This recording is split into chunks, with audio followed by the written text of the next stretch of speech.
So, question for you guys. Did did anything happen over this past week? Did we get any sort of change or anything going on in the way that our society is going or the way that what people are arguing about or anything? I don't know. Let's have a look.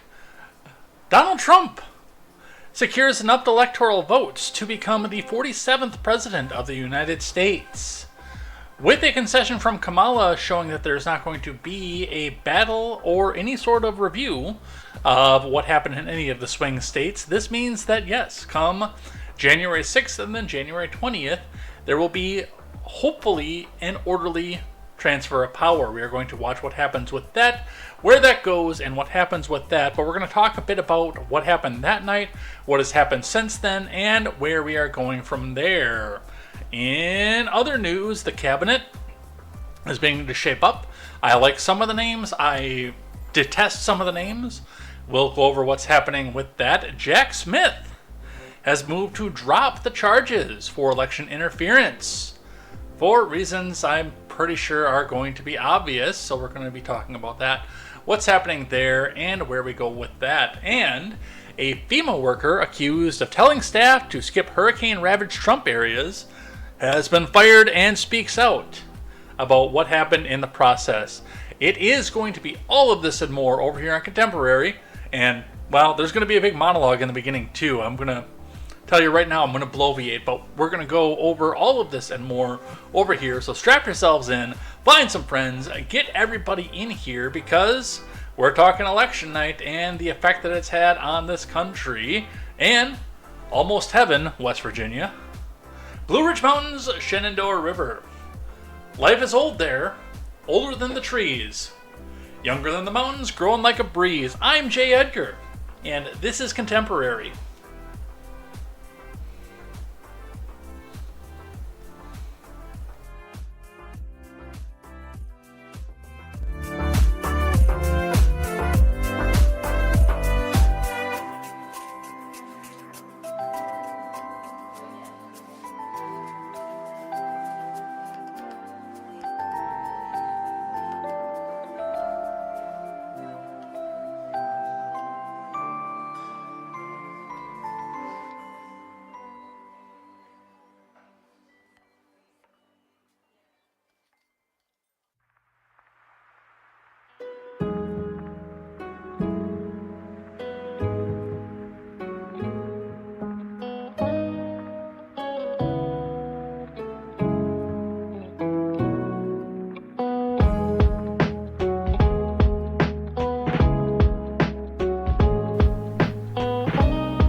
Good evening, everybody. Welcome to Contemporary. My name is Jay Edgar. We have got a lot to go over here today, and there is going to be a bit of a diatribe here.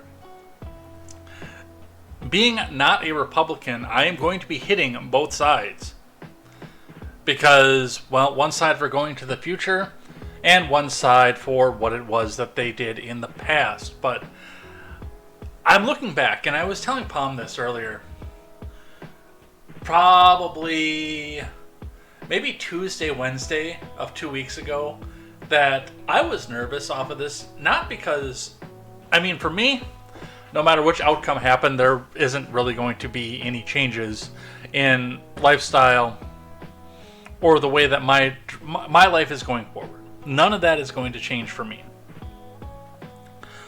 What is going to change, and I mean, I can come back and say for a lot of people that there's not going to be a lot of change, and we're going to go into this in the diatribe. A lot of the changes that people are saying are going to happen are blatantly untrue, and there's no constitutional framework to support anything that they're saying off of this. So I don't know where they're coming from a lot of this, but most of your lives are not going to change based on what happened last Tuesday, mine included. But like I said, being not a conservative, not a Republican, not a GOP member, I can offer a little bit of insight to this that I think a few people are not going to be able to look at And I think a lot of people are not going to be able to go back and autopsy where they were, what happened with them, and where their people are. What to do with that. And we'll go over that as we talk about the election results. So we're going to get started here in just a moment. Before we do, make sure you guys go check out great programming such as the Daily Ignoramus and Overruled with Katie Zed. Friends of mine, definitely. There's going to be a Patriot Jam coming up in Nashville I've been invited to. Don't know if I'm going to be able to go or not because there's going to be some changes coming over here, I think, one way or another. Well, one way or another, things are going to change, and what you see behind me is going to be changing in the very, very near future. How it happens, I'm not 100% sure where that goes yet, but we will see what happens with that. As of that, though, go check both those channels out. They are great friends to myself, to everybody that I know, and they will be welcoming of you in their live chat, so go and check them out. And one thing that I've noticed, and I have not followed up with the person yet, but it does appear that Mr. Ignoramus may be stepping away from his political talk, at least maybe on Instagram. I don't know what he's going to do over on X at this point, but I know that he wants to go back and focus on his music. That is at SB Music over on Instagram. Go and check that out if you do. He's a great musician.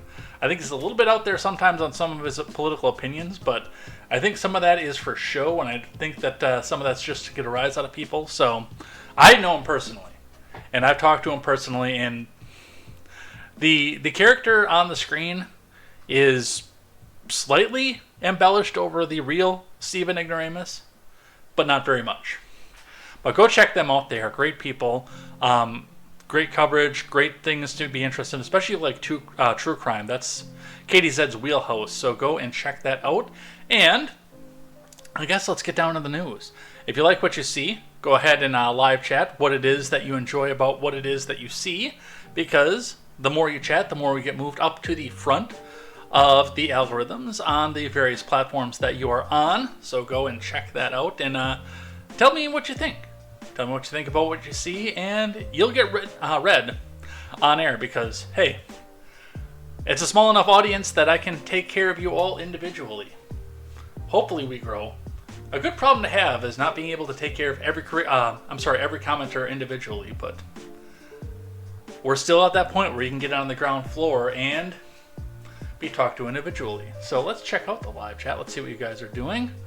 A couple lurkers over on Rumble. Thank you for lurking. Do live chat if you like to see. Let's get over on the Twitch chat. Palm is first with sweet potato tortilla chips that I cannot eat, unfortunately. Mogwai resubscribed at tier 1. Thank you for resubscribing, Mogwai. Mogwai says, we've had a first, but what about a second first? Nice. Vong is here. Mog just got done watching the greatness that is Godzilla in black and white. Have not seen, unfortunately. The greatness is one way to put it, apparently. Mog says, your little human discovered the openness of Japanese monster movies, rather? I have no idea. Well, nothing happened.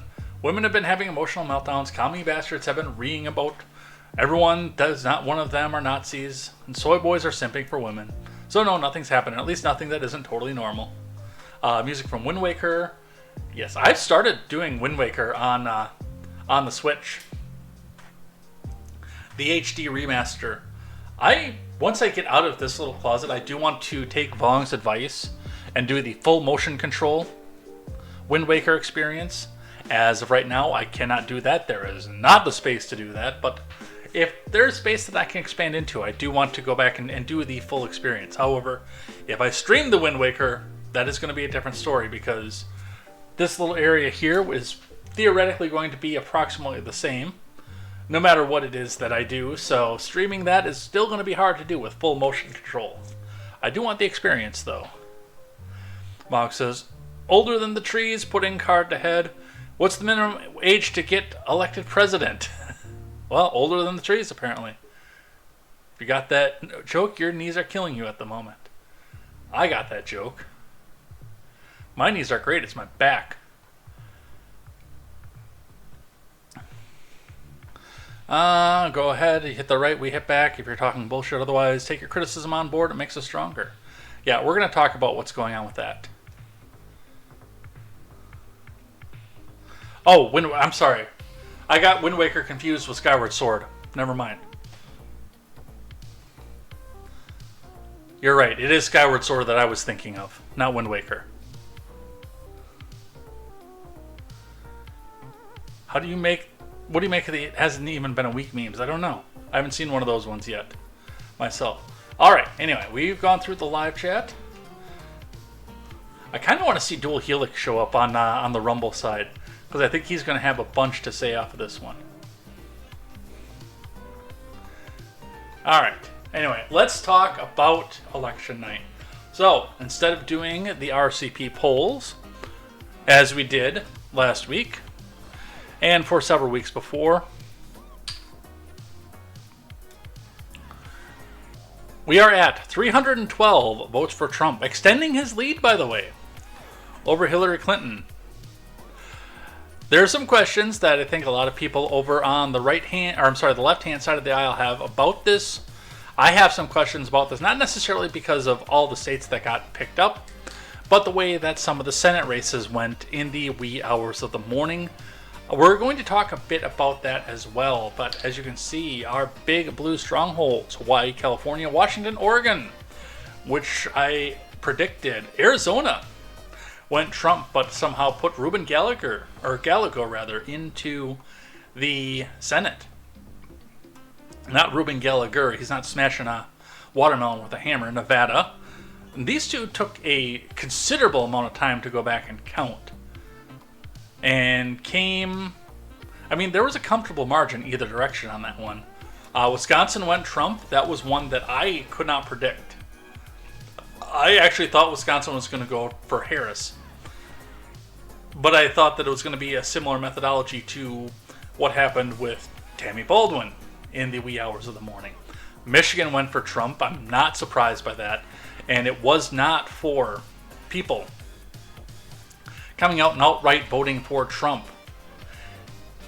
It was people staying home for Harris, which I predicted. I did say I thought that Michigan was going to go Harris. Pennsylvania, that one I said was going to go Trump. That one went Trump.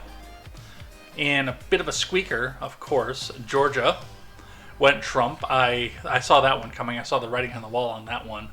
So, for the most part, it's not a massive amount of surprise to me. There were some surprises that were going within the night. I know a lot of people thought that Texas was going to go blue. I will warn you, Texans, that is a closer margin than is comfortable for Texas. You guys need to sit down and have a conversation about what is going on in your state. It was a Republican win, but I'm used to seeing Texas going 60-70% Republican, not 56.3%. So figure out what happened with that. Florida, of course, did go red with a tighter margin than I thought was going to as well. Couple that were also surprised in the other direction. New York went for Harris, which I predicted. There were people saying New York was a swing state. I knew it wasn't, but again, given the absolute state of the country, this was tighter, and Democrats, you need to be doing an autopsy on your party if you want to continue winning. That was tighter than it needed to be, as far as Democrats go. This is New York, which is controlled by Manhattan. There are more people that live on Long Island that live in the rest of this upper part of the state. Democrats, you are having problems if you're running this close in New York. California was 20 points. But still, Harris should have taken 60 in that. There shouldn't have been any reason for that. I don't think... Did anybody break 60 this time through? I don't know. Wyoming did. Wyoming voted overwhelmingly Trump. That should be no surprise there. Montana was tighter than I would have thought. North Dakota did break 60. Minnesota, that's the other big one. Minnesota, the only state that went for Walter Mondale in 1984, was within 5 points.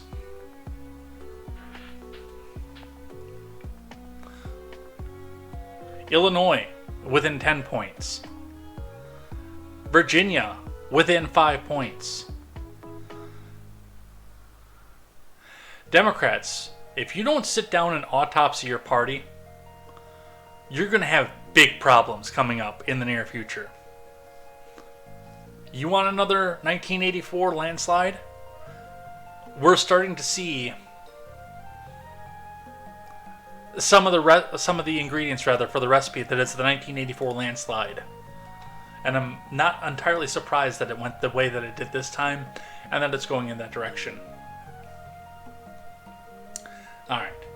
Yes, no, I know I confused Wind Waker and Skyward Sword. One is Toon Link, the other one is live action. I did. I screwed that up. Mog says, I think someone told America you got red on you. Yeah, North Carolina went for the blue governor, but not the president. I've got some questions about that one, too. Long says, I knew Wisconsin was going Trump by 9 p.m. election night. Well, yeah, by that point on election night, we had a very good idea of that. I know that they tried as hard as they could to pull that out for as long as they could, and I did think that there was going to be a bit of honk coming up towards the end. But as far as on Monday night, I had no idea. On Tuesday, 2 weeks before, or a week before the election, I had no idea. I would have said Wisconsin to Harris by by about 1%. It would have been Wisconsin to Harris. Just enough to get it outside of the automatic recount phase. All right, let's look at stocks for the week. Today, stocks took a big tumble for one of the first times since the election. We did have new record highs since Trump got elected. We broke the 44,000 mark on the Dow, and it jumped up to about 44.4, just shy of that, before dumping off through the rest of the day. But if we pull out our 5-day, it's been in a spike and then a steady upstream up until today. So we did start to tumble a little bit yesterday, but nothing to write home about. Today was the first real big tumble since election, and it's still up above where it was on election day. So let's have just a little bit of look at what happened with that from Investopedia. We'll take that one today. Stocks slip as market takes a breather after post-election rally from Steven Wisniewski. Stocks slipped on Tuesday as the market took a breather after a week-long election-fueled rally that has pushed major indices to a series of record highs. The Dow Jones Industrial fell 0.9, while the S&P and the Nasdaq fell 0.3 and 0.1 respectively. That's what you call a correction. Stocks were coming off all-time highs on Monday when the S&P finished above 6,000 points for the first time. Investor optimism has been running high following Trump's decisive victory in the last week's presidential election and the Federal Reserve's move to cut interest rates. Tesla shares, which have been among the biggest gainers during the rally, shed 6.2% on Tuesday. The stock has risen more than 30% over the past week, amid hopes that the EV maker stands to benefit from CEO Elon Musk's close relationship with the president-elect. Other mega-cap technology stocks were higher across the board. AI investor favorite Nvidia rose 2.1%, while Apple, Microsoft, Amazon, Alphabet, and Meta also all gained grounds, with a lot of people probably bitching about the elections, of course. Among other noteworthy movers on Tuesday, shares of Honeywell Heating climbed 3.9% following news that activist investor Elliott Investment Management had taken a $5 billion stake in the company. Home Depot shares fell 1.3%, giving back earlier gains after the retailer reported better than expected quarterly results and boosted its sales projections. Shopify shares surged 21% after a strong earnings report. As far as that goes, I would not start saying quarterly projections start going up for first quarter 2025. But I would say by about third quarter, you are going to start to see some of this stuff go up. I'm going to start investing in some of these things here. Home improvement. This is not official financial advice. But I myself personally, I'm going to be looking at automotive, home improvement, home building, and other real estate giants. Those are the ones that I'm going to be looking at myself. What is best for your portfolio? Do always check with your financial advisor to see what is best for you. Bitcoin traded around 88,000 recently after briefly touching a record high just above 90,000. I should have grabbed some of that on election night. The crypto has gained about 25% over the past week on optimism that the Trump White House in support of Congress could implement policies that support the asset class.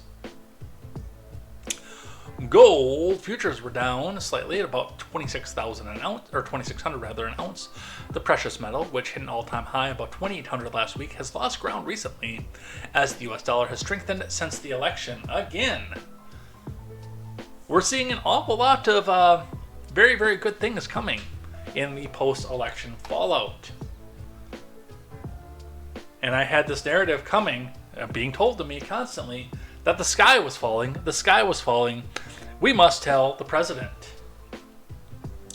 The Mogwai says, can I say that on air? I might not be able to. The other one I can read. I was so hopeful that Ted, I in the island, when you freeze, Cruz was going to lose. The hardest part for Cruz losing his point, it's not going to be in the general. Your best chance to oust Ted Cruz is either appoint him to a cabinet position and then fire him, which I am fully in support of that, or get him in a primary. I'm not a fan of Mr. Cruz myself. I think that he is another war-loving neocon who, like Ron Johnson, just kind of blows with the wind. Goes to the party, to the part of the party that has the most success, pretends like he's always been a part of that. I think he's only interested in his own self-interest, but the goofballs and the fucking morons and the progressives that they keep trying to put up against him are not going to stand a chance in the general, in Texas. I'm going to bring my election results back up because it is time to talk about what happened on Tuesday. We are not doing election results. So, as was said, and before we get into any of this, I'm going to give my piece. Now, 312 to 226 was a formidable victory for Republicans in and of itself. But as we do look down ballot, and some of this, I will admit, I say is honk honk. Some of what we are going to see, you cannot sit back and autopsy the Republican Party. But there is some autopsy to be done as well. The Senate will be 47 to 53, which means Democrats lost 44 seats, including the independents, or the others, who caucus with the party. So, 2 independents, who are communists, Bernie Sanders and Angus King. 45 Democrats and 53 Republicans. Goats and Scarf says, I might end up with a Homer Simpson style spice rack if I try Home Improvement. I don't know that reference, but I feel like you're probably going to be able to put that in the Discord. The House is a bit more of a squeaker. Now, the Associated Press is still showing 214 to 205, according to sources that has gone to 219 at this point, with several races still ready to be called. We are going to talk about that later.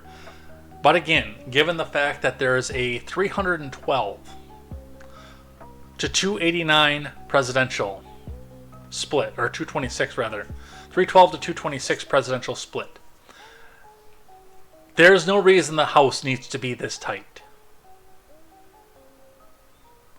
This should almost be a veto-proof majority for Republicans. Not that there would be a lot of veto at this point, if we're seeing the numbers that we have here. The Senate the same way. And interestingly enough, almost every state in the swing states that went for Republicans, that had somebody up, went Democrat on their senator. Nevada, Arizona, Alaska didn't have anybody up. Wisconsin and Michigan. Pennsylvania did wind up going to Dave McCormick. That is a squeaker and a half, and I'm actually not surprised. I thought that would have gone a bit more broad on that, given the fact that Bob Casey endorsed Trump at the very last minute, meaning a lot of his Democrat friends probably didn't come out to vote for him. I definitely expected this one to go a wider margin than 0.4%. That one's possibly going to go to a recount. So, but Tammy Baldwin within a point, that is in automatic recount territory if somebody pursues it. And I don't think that they will. That is within the territory. I believe you can have it done for free. Michigan, within 0.3, I think that one is going to a recount because I think that's automatic. Nevada's within a point. No, Nevada's outside of a point. I'm sorry. I did my math wrong. Nevada's at 1.6. Arizona, I kind of knew that one was going to go that way. Kari Lake is just, she's not it, guys. I'm not surprised by the Minnesota result either, even though that one was in play. 15.8 point slap of Royce White running against Minnesota, and that was basically when the Twin Cities all came in. So, with that being said, let's talk about what happened on Tuesday. I've been reading, and I've been on and off X. I've been, actually, for this weekend, I've been staying away from X. For a bit, I've been on it, as I normally need to do, so I can go and gather news to do so. But I haven't been engaging in as heavy of a fashion as I typically would from Tuesday to Tuesday. Because I knew, especially with the algorithm that Elon Musk has in, to try to get the ad revenue coming up and flowing, I knew that my feed was going to be nothing but a non-stop of meltdowns, of anger, of people saying, "Whoa, Kamala can still be president with this one weird trick." Bernie Sanders could still be president with this one weird trick. Hey, this is what we could do to really piss off the libs. Or violent threats against MAGA. I've seen people suggesting that cops beat down black people that voted for Trump. I've seen suggestions that all migrants are being deported and all Latinos are being deported, which is, by the way, another load of unmitigated bullshit. Democrats, I don't want to give advice to help Democrats win, because their party at this point is so fucking far out in la-la lefty land that I don't want anybody that's in the current part of the party to be anywhere near the levers of power ever again. The Democrat Party has completely lost the plot. And what I mean when I say that is the fact that they think that they know better than anybody else in this country, from their bastions of strongholds of California and New York, which is, by the way, no longer a stronghold at this point. They're supposed to always be right. They're supposed to always be the good guys. There's never supposed to be any question about what it is that they do, and everybody that is against them is a Nazi, Satan incarnate, a Russian puppet, I've had said to me, a bot, can't be real, a groiper, even though they don't know the term groiper, a white supremacist, and just a host of other things. You guys need to stop. Or the next time we come down and do this in 2028, where Vance has a very, very big opportunity to be on the ticket. And I've got my own issues with Vance right now. I, for the most part, like Vance, but I have some issues with him. But my point of getting with this is, if you don't want to see a Reagan-Mondale style map in 2028, you need to sit down and have a serious fucking conversation with the people in your party and the people who are making the decisions in your party. Because the thing that you're doing right now isn't working. The economy sucks for all of us on the ground right now. I was able to do something that a lot of people in my position in the industrial field were not able to do, and use the skills that I learned while turning a wrench, while interacting with customers after I got hurt, being organizational. I was able to streamline all of those things together, put them all together, and turn them into a $25,000 raise from 2022 on until current year, 2024. In a relatively quick fashion.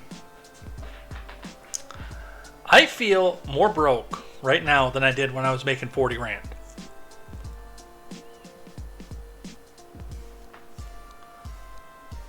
I have that extra dollar amount coming in right now. And it didn't make a difference. In fact, the only reason that I'm in a position right now where I'm looking at buying houses right now is because I stuck my nose to the grindstone and changed a few things and put a few things on auto payment that I needed to have an auto payment. And that boosted my credit back up enough to the point where I can even look. Not that there's a house affordable anywhere in the market right now. The prices that I'm seeing for houses right now are double what they listed for in 2019, 2020, 2021 for the exact same house that's been lived in and not upkept in a lot of cases at this point. Houses that got run down in those 4 years. I don't care what it is that the Dow is saying. I don't care what it is that the 401ks are saying. I don't care what businesses are posting record profits right now. The economy is not good. So stop fucking gaslighting people and telling them that the economy is good and Joe Biden came in and saved the economy. Because the people who are on the ground, the people who are making the decisions, the people who have to take out a fucking credit card in order to go buy groceries are not feeling the good economy right now. Again, I'm thankful that I never had to take out a credit card to buy groceries. It was close a couple times. But thankfully, I never got down to that point. I know people who have.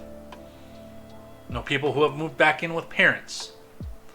These last 4 years reminded me a lot of the majority of the Obama terms for me. And what I was seeing a lot with that, too, with a lot of people who were, again, either not able to move out for the first time, get out of their parents' house, or having to go back and move in with parents. I was close during the Obama terms of having to go back and move in with mommy and daddy. So, sitting here and telling us the economy is fantastic is a load of crap. You've put the world on a much, much poorer footing. You've taken the endorsement of Richard Cheney, of all human beings in the world, to take an endorsement from. That should have been the poison pill for millennials. And again, seeing a map that was this close, while you took the endorsement of Richard Cheney, where millennials is one of the biggest and oldest voting blocks in this country, that should be throwing up gigantic red flags. But the worst part of it, and the part where I didn't think that you fuckers learned your lesson, is the fact that right now, some of your paid shills and some of your organic people are sitting online screaming, "We didn't actually lose. There's nothing wrong with our party. Everything is wonderful. It's just evil Russia got involved. White supremacists only wanted fascism. It's all the Nazi vote." Stop. This is the reason that you lose elections. You lose elections because you can't sit down and think to yourself. You've made yourselves the main characters in your own stories. You are the heroes. You are the rebellion. You're the... I don't know what the good Harry Potter house is. Hufflepuff? Maybe? I don't know. I've only ever seen and read Sorcerer's Stone, so I can't speak to that. But you come back and you've made yourself into these good guys in all these movies, and you're more resembling the bad guys in these movies. You're putting top-heavy, top-down regulations on people that don't want them constantly. You have all the power. You have every institution in this country, every educational department, every college, every bank and bankster. Only a couple of billionaires out there don't support you, Elon Musk being one of them. But Jeff Bezos and Bill Gates just keep funneling money down into your pockets. I don't want to sit here and say good guy or bad guy in anything, but if you were to look at any major blockbuster with a resistance or rebellion movie, you're the bad guys. You're the Capitol right now. Progressives, we've got to have a separate talk with this, because if the Hunger Games ever happened, you would be down in the ground, in the trenches, with the MAGA people. The Harris part of the Democrat Party, the Obama part of the Democrat Party, the Biden, all these corporates, the Pelosi's and everything else would be palling around with the Bushes and the Romneys and the Cheneys, and they'd be up in the Capitol, and all their little followers would be up there, gleefully laughing, with a big smile on their face, eating caviar and then throwing it back up so they could go back and eat more, while you beg for scraps with the rest of us. And you need to understand that. And they're not going to change, and they're not going to learn. That's the problem. Now, as for Republicans, I've seen a lot of smug going around right now. But I've also seen a lot of evidence that you haven't learned your lesson either. And the things that cause you to lose in 2020, honk honk aside, of course, are not going to get corrected.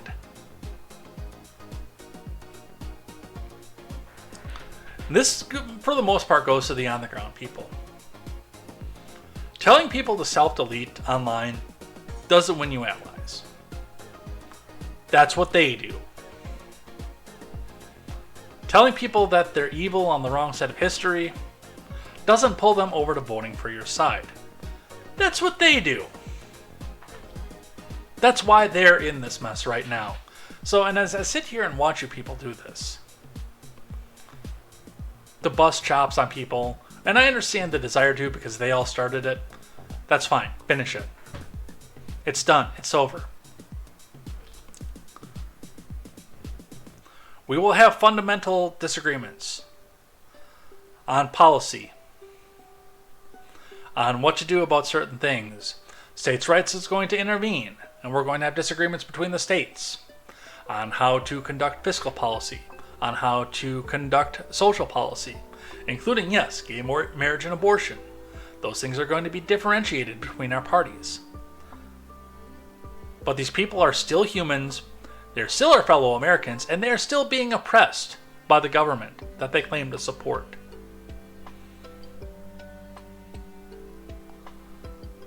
Let them have their tantrum, let them have their problems, let them have their anger. Don't mock them about it. Reach out a hand. Ask them, how can I help? They'll probably slap it away. The ball's in their court at that point. The people over here, between Maryland and Virginia, that's the enemy right now. These people are our fellow countrymen. Let them vent. Let them have their temper tantrum. And it is a temper tantrum at this point. And then reach out the hand to them. Alright, rant is over at this point. We're going to go back into the news. I do want to cut a one-off video and autopsy this a little bit more, go into this a little bit more. But I do thank you for letting me have this opportunity to come back and kind of vent some of the frustrations I've had over the last few weeks. Or the last few days, I should say. The Mogwai says, Mr. Trump, Lindsey Graham would be awesome for your chief of staff. He knows all about handling staffs. Well, unfortunately, the first female chief of staff is going to be picked this time through. Although Graham would qualify for that as well. Mogwai says, I think you'll see the right lose seats in 26, especially if inflation starts kicking upwards again. Well, and again, that's a part of the problem. That's a part of the problem that I have with the Trump administration is, okay, we've got to do what stops inflation right now because our states and our big banks are going to do everything that they can to try to crank up inflation and make you look bad. So, slash the spending as much as you can. Goats and Scarf says, yeah, election news is so last week. Literally. The betting lines right now are on how long 4B lasts. That's some things that I hate for later.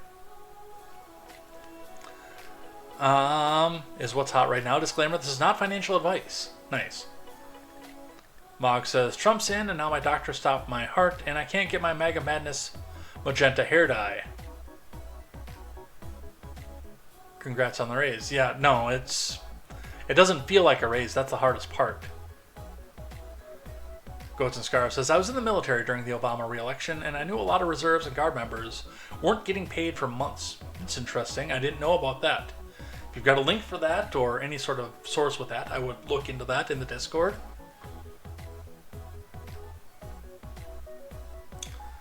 Mog says, you're the one slapping the white hand marks on the armies. The Mog says, hold on, they don't tell you to self-delete. They just provide the sheets in the jail cells. No, they'll tell you that you should straight up self-delete because you don't support what it is that they support. I know that got a little bit ranty, and I apologize again. So, that's the thing. All right, let's get into the show that I had planned up until the point that I decided I needed to yell at people who are probably never going to hear this. John Fetterman falls right into this whole we didn't lose the election and stupid people lost it for us. This is a dumb take. This almost went on to things that I hate today. By the way, on a lot of things, I like John Fetterman. I listen to him on Rogan. I want to have him on Ed Talk at some point, and if we ever do another self-delete prevention stream for 24 hours, which when new studio comes around, that is definitely going to be in the works right away. That's going to be one of my first things is to start trying to organize another big charity event for AFSP. And from what I was listening, I listened to Fetterman on Rogan, and he's a big advocate for self-delete prevention too. So I want to have a conversation with him about that. I don't know how well it's going to go because I know he has to have his little iPad to speech to text to him so he can reread it as he goes. But I think we can make something work. But here he is, or at least one of his staffers. Pennsylvania's going to count every last vote. That's not controversial, that's the law. Also, green dipshits votes helping elect the GOP.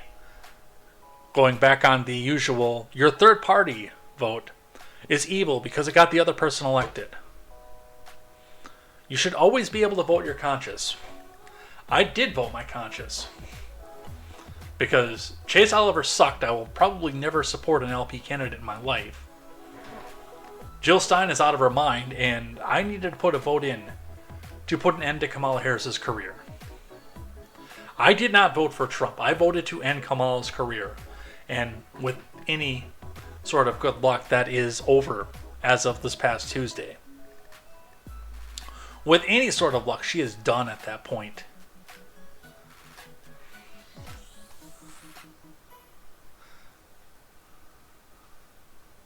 Elon Musk with the counter on this one. Calling green voters dipshits is not a great way to win them over. This is the same thing that I said to the MAGA morons about what they're doing with the coalition out there. A lot of whom have a lot in common with them as well, by the way. Don't name call, don't make fun of them. Reach out your hand. Put the ball in their courts. Let them be the divisive ones. Goats and Scars says, I stopped engaging with him altogether before I deleted X. I saw a Leptoid woman endorsing self-deleting. Turned out she worked in a mental health facility. That is so sad, too. And so many in the mental health field as well are full-out Leptoids who would have no problem with people who are against them going in self-delete. At that point, I gave up on trying to help any of them see a reason. So this was an interesting one. Senator Sanders, and I'm not going to go through the full statement, but the part of his X is the first part of his statement. And I mean, I quote X this one and said, I actually agree with him, Kami. The time to do this, though, was in 2012, not now. In 2012, second term Obama, when Obama came out and said, those jobs they're never coming back. We're moving on beyond an industrial country. No more industry. No more making stuff. Nope, you're all going to get cushy service jobs. We don't care if you know how to do it. The government will take care of you anyway. Even if you don't know how to do it, you can stay home. We'll pay you just to stay home. Not do anything. Because I'm Barack Obama. And those jobs are never coming back. Telling the vast bulk of Democrat Party voters, the union vote, that they're useless. That they're not needed in our economy. Bernie Sanders, X is out. It should come as no great surprise that the Democrat Party, which has abandoned working class people. Which is true, by the way. They keep trying to make these false platitudes to the working class. And it falls on deaf ears. Would find that the working class has abandoned them. While the Democratic leadership defends the status quo, the American people are angry and they want change. And they're right. And yes, the big end to all that was telling union workers that they're basically worthless in the economy. Luna C is peeking around the corner. Luna C just missed my big rant, post-election rant. For whatever reason, the animation doesn't show up in the live chat window that I get up here that combines all the chats. But if I go over to Twitch, I can see it.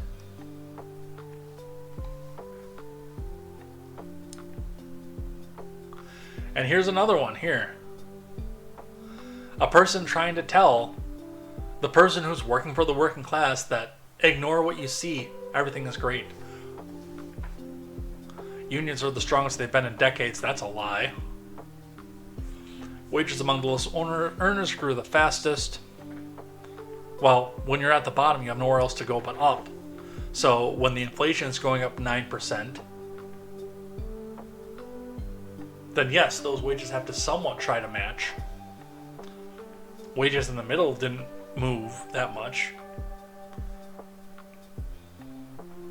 A minimum corporate tax was enacted, which is part of the problem we have here. Child tax credit was expanded. No, it was front-ended, not expanded. That's a lie. High inflation was brought down to normal levels without a recession. That is a lie. Millions of jobs were created. That's a lie. Unemployment's remained low. Workforce participation has also remained low. Manufacturing has returned to the U.S. Results to be determined. Prescription prices were lowered at the taxpayer expense. More Americans have health care than ever before at the taxpayer's expense. Billions were given to student debt relief at the taxpayer's expense. The American Rescue Plan got Americans back to work. That is a lie.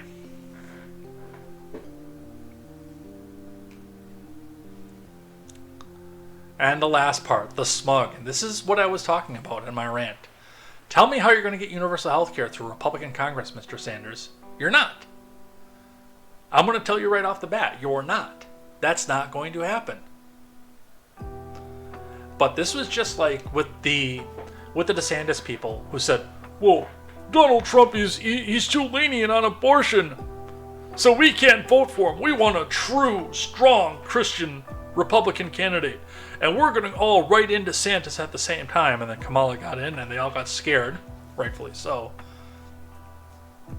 But they were all spewing this nonsense, and a lot of them were paid leftoids to begin with. But they're all sitting out here spewing this nonsense of, we're just going to write in the person who's going to ban it. Odd conception on day one, and Jesus is going to be the vice president. And a load of other platitude bullshit. That wasn't actually going to happen. And what I said to them is the same thing that I'm going to say to Jared Ryan Sears, even though he's not going to see this. I should comment it back. I should say this one and comment it back. Is, you're right. You're not going to get it through Republican-controlled Congress. Do you know why? Because you don't get to make decisions when you don't have power, and you lose power when you look down your nose on the working class.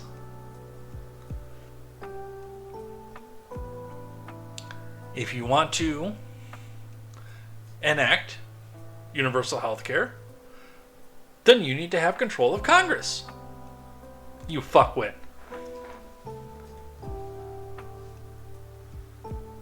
I am going to save that one.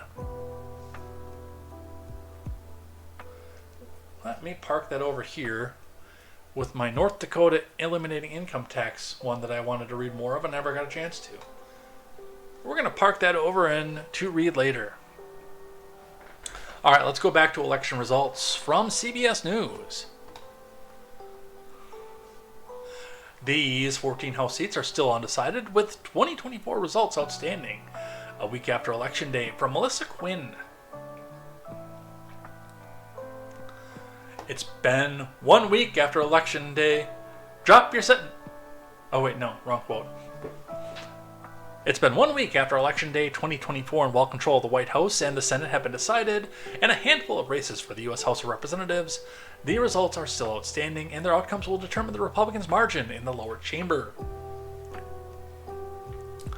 With President-elect Donald Trump's victory over VP Harris in the presidential race, and the Republicans poised to control at least 52 seats in the Senate, the GOP is headed towards the full control of Washington.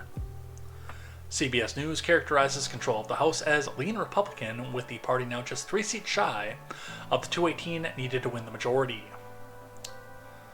Most of the undecided races are in California, where the state law requires mail ballots to be postmarked by Election Day and received by county elections offices up to 7 days after the election, which means anything that shows up after today is null and void at this point. So some of these are going to wind up being moot. Hopefully. As votes continue to be tallied in 7 states where the winners of congressional races have not yet been projected, Congress has returned to Washington for the first time in weeks, and Republicans are moving towards forward with leadership elections. House Speaker Johnson, who I do, by the way, hope is going to be ousted, and Majority Leader Steve Scalise, who I could comfortably see as a speaker. I don't know if he's got the votes for it, but I could comfortably see him as a speaker,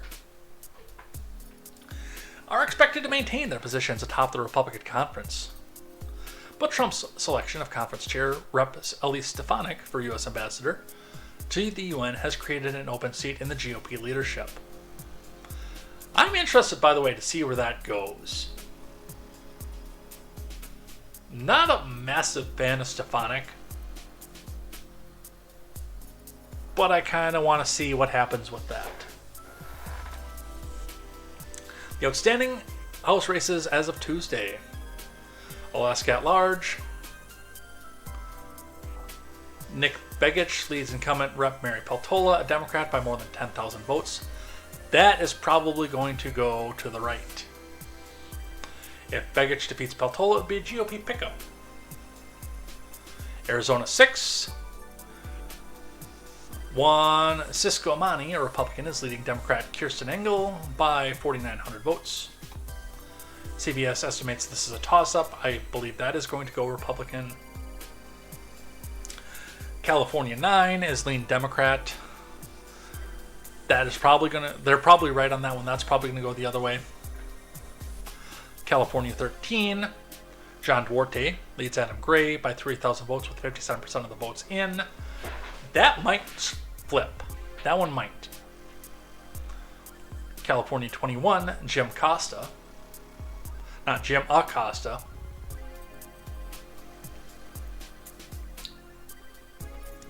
That one might actually flip. California 22. Dave Valadao, the Republican, is leading the challenger by 9,500 votes rather. That one's going to stay red. California 41, Kevin Calvert. That's going to stay red. California 45, Derek Tran versus Michelle Steele. 3,900 votes with 84% in.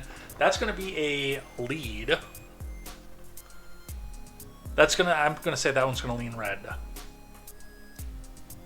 Luna C says, I need to delete Twitch to better my mental health. I'm sorry to hear that.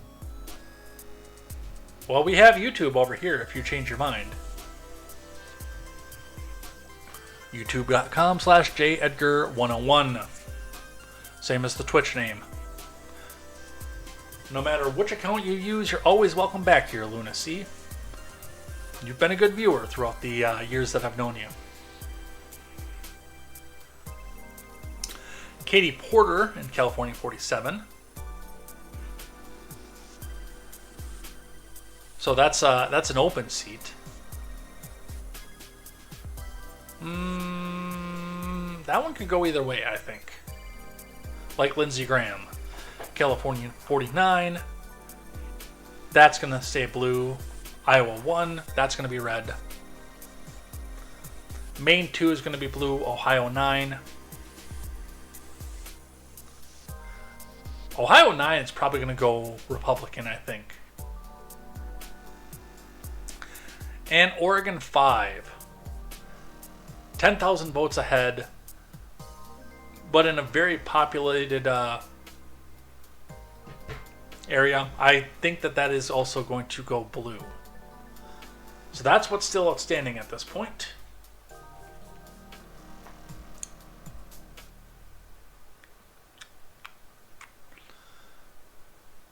How did I get that far ahead?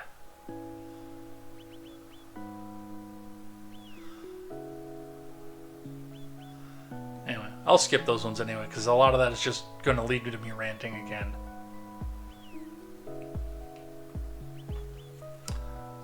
Senate results, Republicans take control. We looked at that already.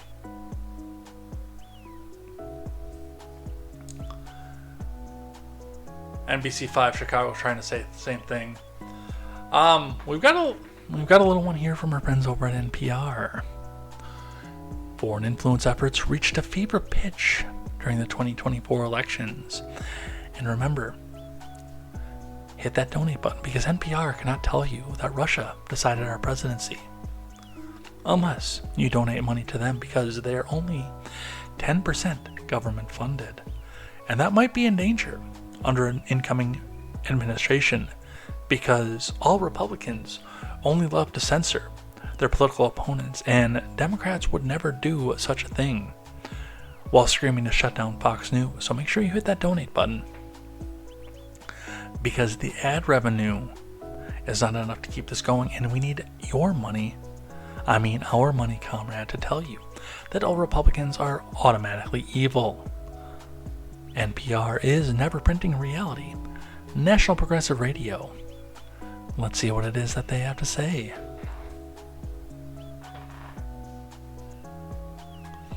Hugo Jingnan reporting.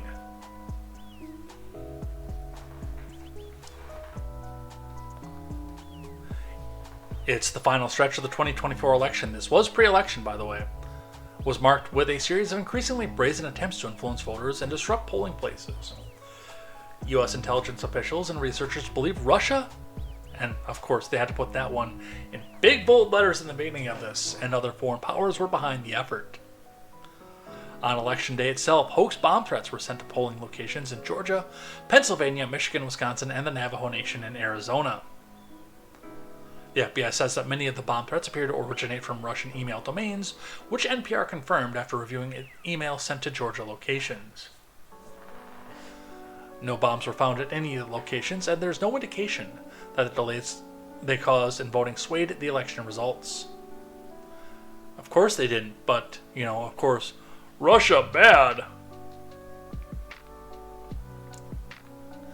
But those threats were part of a broader pattern, said Graham Brookie, a senior director at the Atlantic Council's DFR lab. One of the major trends that we saw is the highest volume of online foreign influence efforts directed at the U.S. elections by three states that are state threat actors: Russia, Iran, and China, says Brookie. Russia used intermediaries to hire American right-wing influencers to spread Kremlin talking points. That, by the way, is a lie. It created networks of websites that resembled trusted U.S. news outlets, along with fictitious sites to spread polarizing content.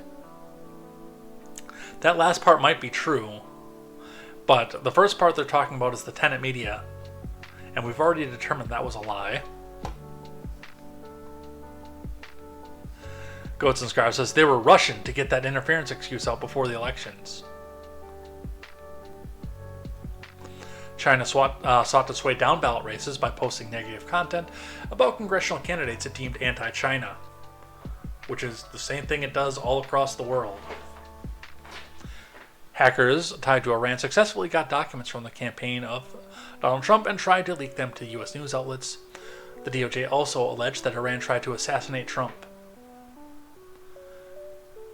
In the case of the election day bomb threats, neither the U.S. intelligence officials nor law enforcement have yet to confirm with high confidence whether the Russian government was behind the threats.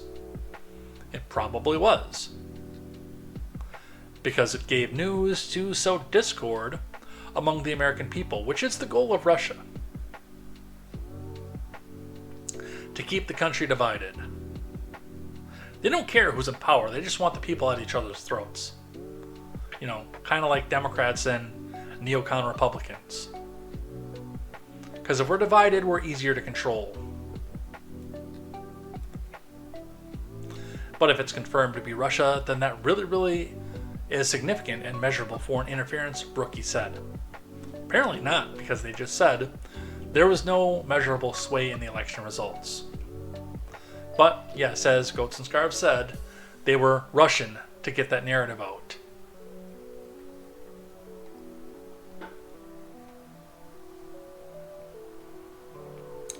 Speaker Johnson says Republicans are ready to deliver on Trump's agenda. I think it's time for Speaker Johnson to go the way of the dinosaur.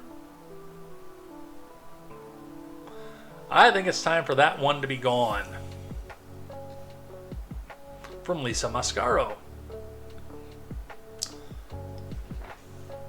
Speaker Johnson said Tuesday Republicans are ready to deliver President-elect Trump's agenda after his election victory, insisting the GOP won't make the mistakes of last time and will be much better prepared for a second-term Trump White House. Speaker Johnson is going to stand in the way of every attempt to slow down the spending of the money. Standing on the steps of the U.S. Capitol with House GOP leadership team, the Speaker said there would be no waste of time before work begins on Trump's America First agenda, securing the southern border, projecting strength on the world stage, and ending wokeness and radical gender ideology. He expects Republicans will lead a unified government, even though House control is still too early to call. No, it's not. We're ready to deliver on America's mandate, said Johnson. We will be ready day one. We are prepared this time. With the Capitol as a backdrop, he said, we're going to raise an America First banner above this place. Don't do that. Raise an American flag. Don't raise the American First banner. But, you know, with the American First PAC and Nick Fuentes being who Nick Fuentes is, that might be a Mike Johnson plan to tank the Trump presidency. I don't trust that guy as far as I can throw him.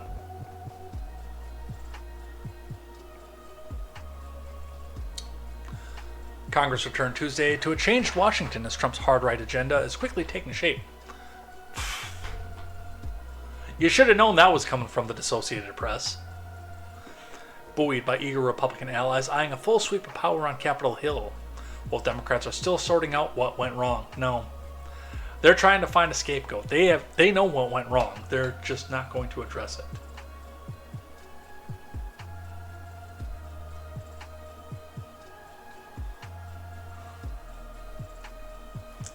Chuck U. Schumer, who saw his party control the chamber vanquished by Republicans, said the election wasn't what many Democrats had hoped for, but he would speak with Trump soon.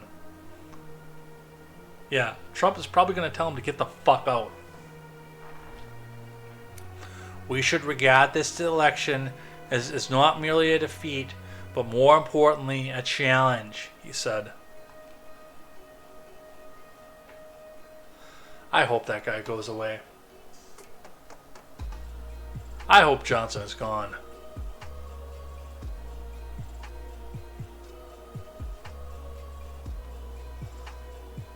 Let's grab one from the Tennessean, talking a little bit on the other side of the aisle. Sarah McBride wins Delaware congressional seat, becomes the first transgender rep in U.S. history. And there have been, by the way, a couple others who have been trying to fill that mantle. Xerxes Wilson. State Senator Sarah McBride will be Delaware's next rep in Congress, becoming the first transgender person elected to federal office in the history of the United States. McBride, a Democrat and current state legislator, defeated Republican John Whalen in Tuesday's general election. Tonight is a testament to Delawareans that here in our state of neighbors, we judge candidates based on their ideas and not their identities, McBride said, while probably running entirely on her identity. That's actually the right position to have of what she said. But I'd be willing to bet if I looked up her campaign, it was all, I'm transgender, so love me.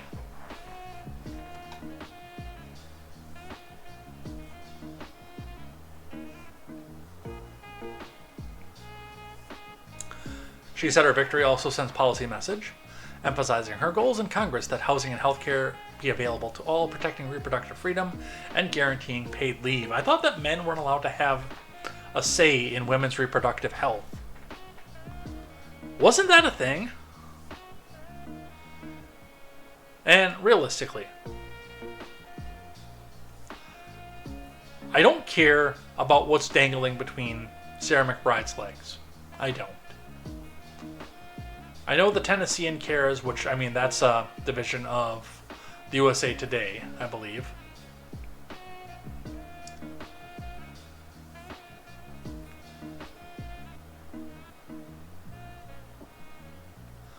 I'm interested to see what the policy is, given the fact that it's Delaware. It's probably going to be extreme left. Possibly with some corporate interests sprinkled in, because remember, Delaware is the home of shell companies, especially when it comes to large level finance. A lot of credit card companies there, a lot of finance companies have their headquarters there. It's a billionaire haven in Delaware, even if the billionaires don't live there. They hide their companies there.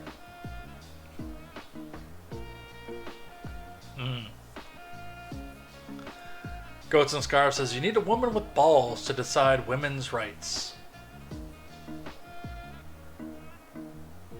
I'm going to leave that one alone.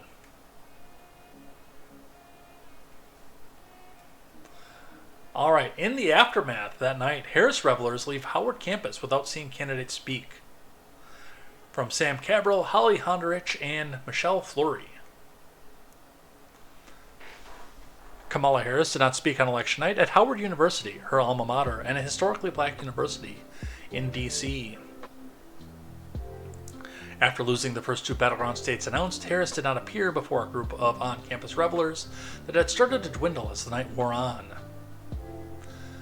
The Democratic nominee graduated from Howard in '86 with a bachelor's degree in political science and economics, and maintained close ties with the school. Howard's president, Ben Vinson III, said that it was the first time in modern history that a college campus has hosted a presidential election watch party. No, it isn't, but it's the first time the candidate's actually been there.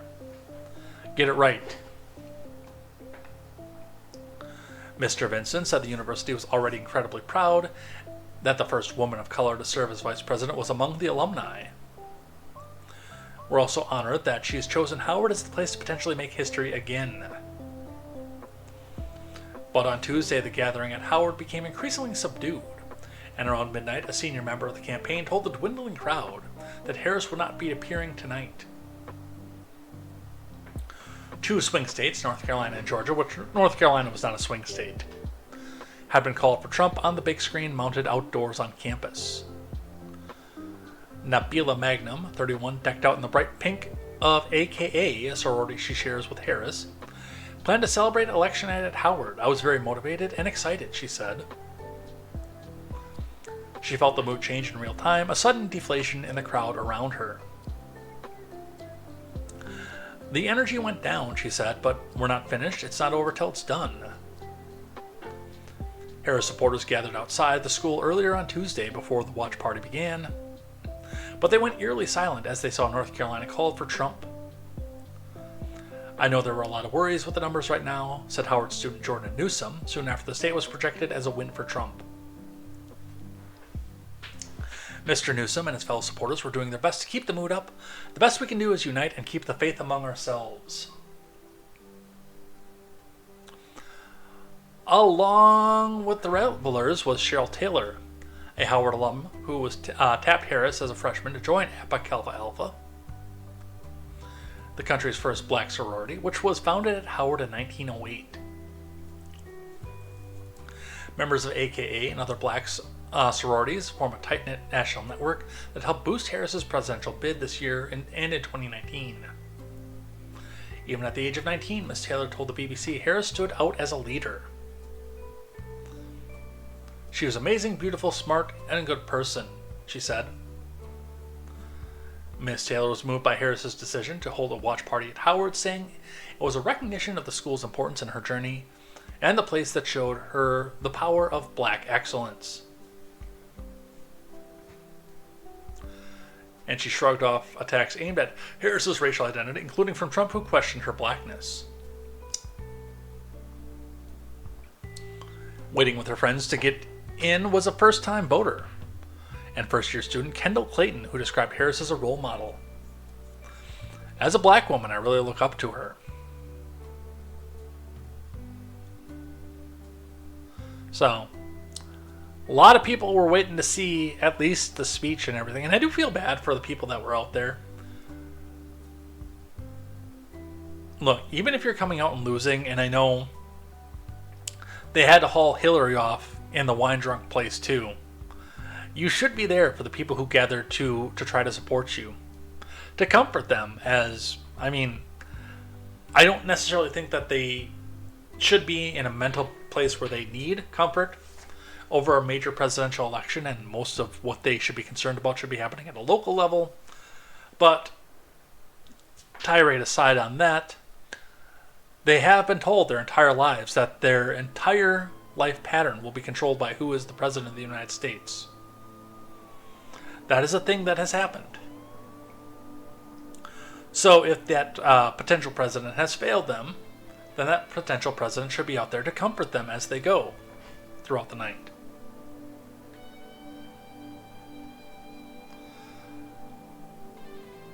On the other side of it, the Shapiros, the Matt Walshes, the Tuckers, the people like that. This was a person who thought that she had it completely in the bag and didn't have to worry about anything because the color of her skin and what dangles between her legs was going to carry her over the edge. So if she wanted to go get hammered at the very end, that's between her and her voters. And there's no real reason to go back and make fun of her over it either.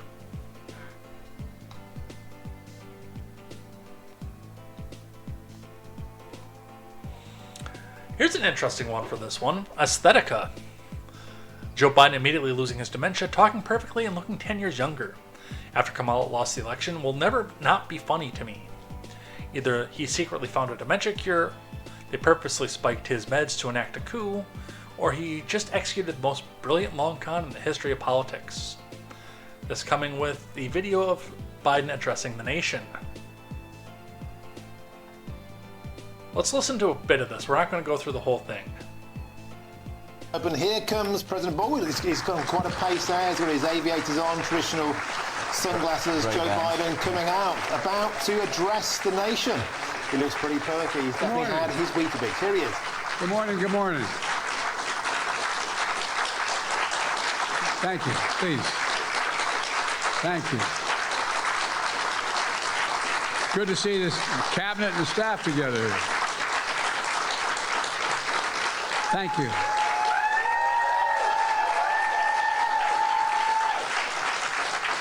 Thank you, thank you, thank you. Please. Thank you, thank you, thank you. It's good to see you all. Particularly good to see my granddaughter sitting in the front row here. Hi, Finn. How are you, honey? For over 200 years, America has carried on the greatest experiment in self-government in the history of the world. And that's not hyperbole, that's a fact. We're the people. The people vote and choose their own leaders, and they do it peacefully. And we're in a democracy. The will of the people always prevails. Yesterday, I spoke with President-elect Trump to congratulate him on his victory. And I assured him that I'd direct my entire administration to work with his team to ensure a peaceful and orderly transition.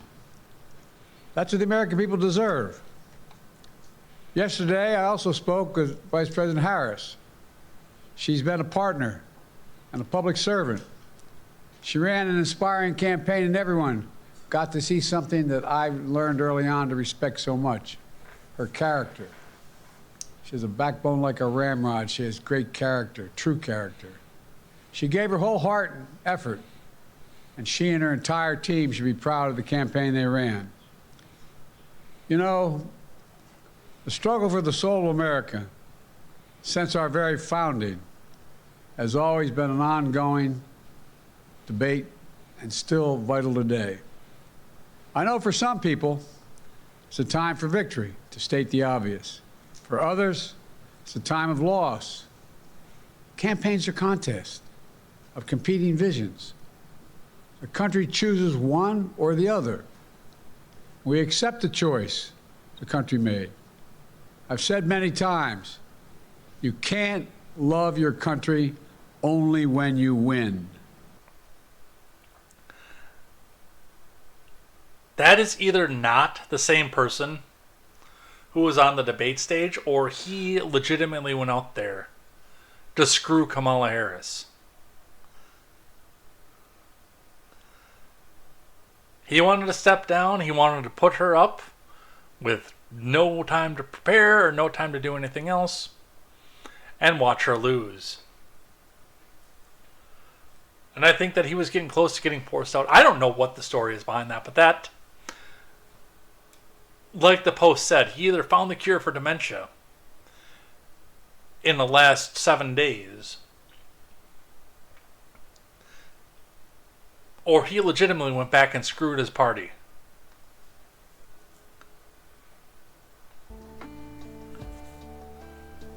That's hilarious to me anyway. Alright, Obama stepping in. Obama issued a statement after Trump victory, offering good faith and grace. From Hank Berrien.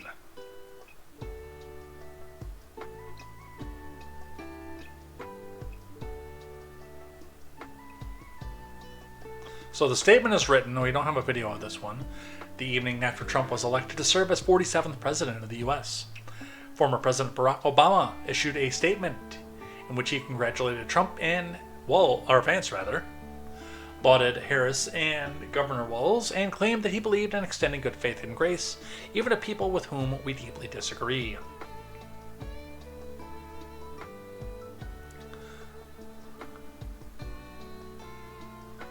Here's our statement on the results from Barack Obama. Over the last few weeks, and through Election Day, millions of Americans cast their votes, not just for president, but for leaders at every level. Now the results are in, and we want to congratulate President Trump and Senator Vance on their victory. This is not, obviously, the outcome we want and hope for, given our profound disagreements with Republicans' tickets as a whole host of issues. But living in a democracy is about recognizing that our point of view won't always win out, and being willing to accept the peaceful transfer of power. Michelle and I could not be prouder of the Vice President and Governor Walz, two extraordinary public servants who ran a remarkable campaign. And we will always be grateful for the staff and volunteers who poured their heart and soul into electing public servants they truly believed in. As I said on the campaign trail, America's been through a lot over the last few years, from a historic pandemic and price hikes resulting from the pandemic. So, again, right there, hasn't learned a goddamn thing. To rapid change. And the feeling that lots of folks have that. No matter how hard they work, treading water is the best they can do. These conditions have created headwinds for Democratic incumbents around the world. And last night showed that America is not immune. The good news is these problems are solvable, but only if we listen to each other. And only if we abide at the core constitutional principles and democratic norms that made this country great. In a country as big and diverse as ours, we won't only see eye to eye on everything. But progress requires us to extend good faith and grace, even to people by whom we deeply disagree. That's how we've come this far, and that's how we keep building a country that's more fair, and more just, and more equal and more free. I'm telling you. Just remember, I was the best president ever.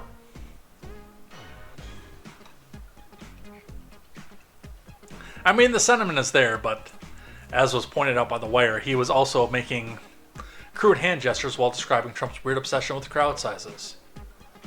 Here's a 78-year-old billionaire who has not stopped whining about his problems since he rode down his golden escalator 9 years ago. It has been a constant stream of gripes and grievances that's actually been getting worse now that he's afraid of losing to Kamala. There's the childish nicknames, the crazy conspiracy theories, this weird obsession with crowd sizes. Yeah. I don't even know that he was the one that wrote that. I'm sure that several staffers went through and poll tested that to make sure. Now, of course, we've got protests. And I'm going to tell you the same thing. Democrats, I'm going to tell you this. Don't throw the brick. No matter who hands it to you. If this was going the other way, I would be telling Republicans, no, don't go to this place that they're telling you they swear you're going to be safe in. American AF says just in, thousands of illegal immigrants are protesting Trump in New York City.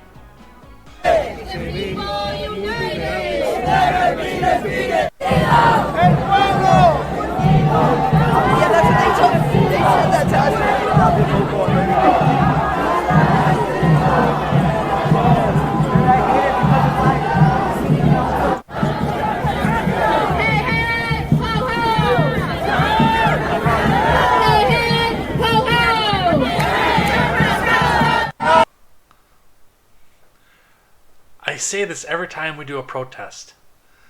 Your side has the lockdown on rappers and songwriters and entertainers, artists, poets. You've got to, at this point, at some point, come up with a better slogan than, hey, hey, ho, ho, thing I hate has got to go. Somebody in your group has to be able to come up with a better slogan than that. More of them, thousands marching in, protesting Trump's election in New York City and Manhattan from Raw's alerts.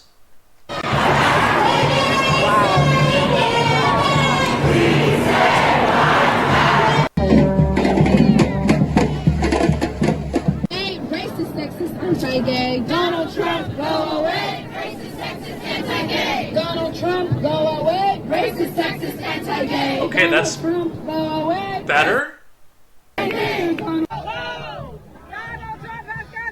Yeah, there it is again.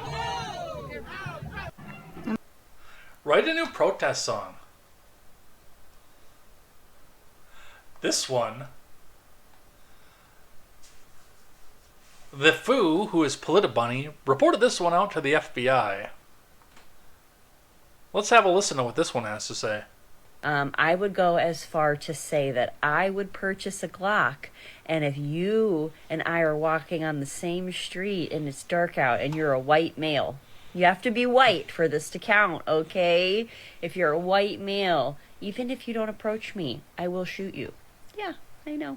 So, has to be on the street, you and I. Has to be at nighttime. During the day, not so much, but at nighttime, okay?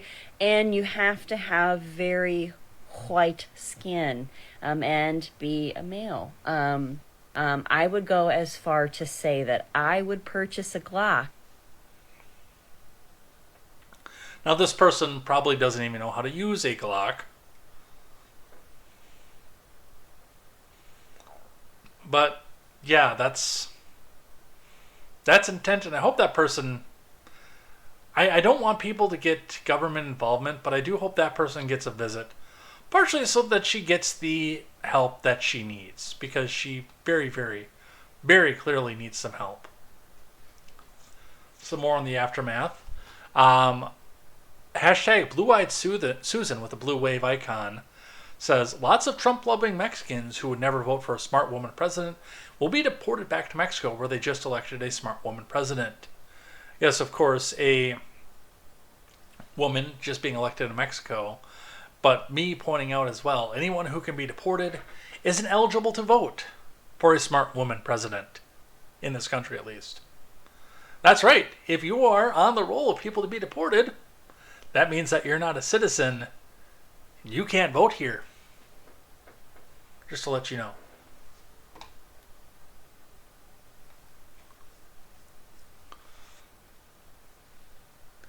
Alright.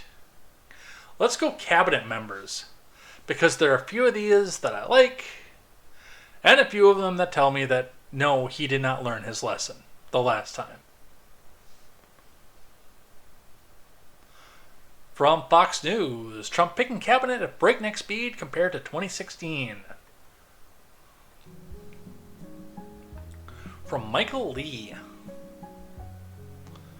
President-elect Trump has hit the ground running on filling out his potential future cabinet and announcing names for key positions, well before he did following his 2016 election win. Trump has announced 6 cabinet picks this week since winning the election, most recently tapping Mike Walls of Florida, a representative, to serve as his national security advisor. I'm not 100% opposed to that. I think that there are better people for that job. Mike is the first Green Beret to have been elected to Congress, previously served in the White House and Pentagon. Mike served in the Army Special Forces for 27 years, where he was deployed multiple times in combat, for which he was awarded 4 Bronze Stars, including 2 with Valor. Trump said on Truth Social when announcing the selection. The announcement for Waltz came just a week after Election Day, and well before Trump tapped former Army General Mike Flynn to fill the same position. And by the way, I'm glad that Flynn is gone. After the 2016 election, having announced Flynn on November 18th, 10 days out. Trump has also made a quick announcement with his pick of Elise Stefanik to serve as U.S. Ambassador to the UN. I made it clear earlier, I'm not a fan of Representative Stefanik. You're not going to change my mind on that one.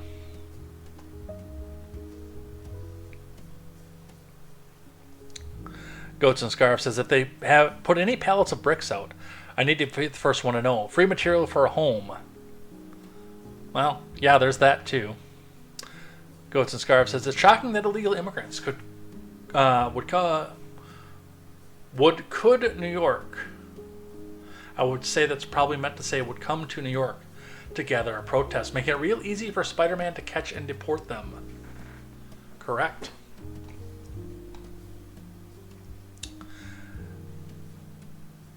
I'm honored to nominate Elise Stefanik to serve in my cabinet as U.S. Ambassador to the UN.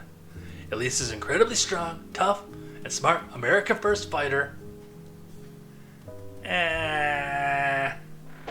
Trump said in a statement following the pick of Stefanik. 2 days earlier, by a Truth Social post, Trump said of Haley that he would not be inviting her to join the new administration. So he has learned something at this point. Joining the flurry of November 11th announcements was former New York Republican Rep. Lee Zeldin to lead the EPA. That's a good pick. And that also keeps him name recognition for the next time running through New York, which may be swing position at that point.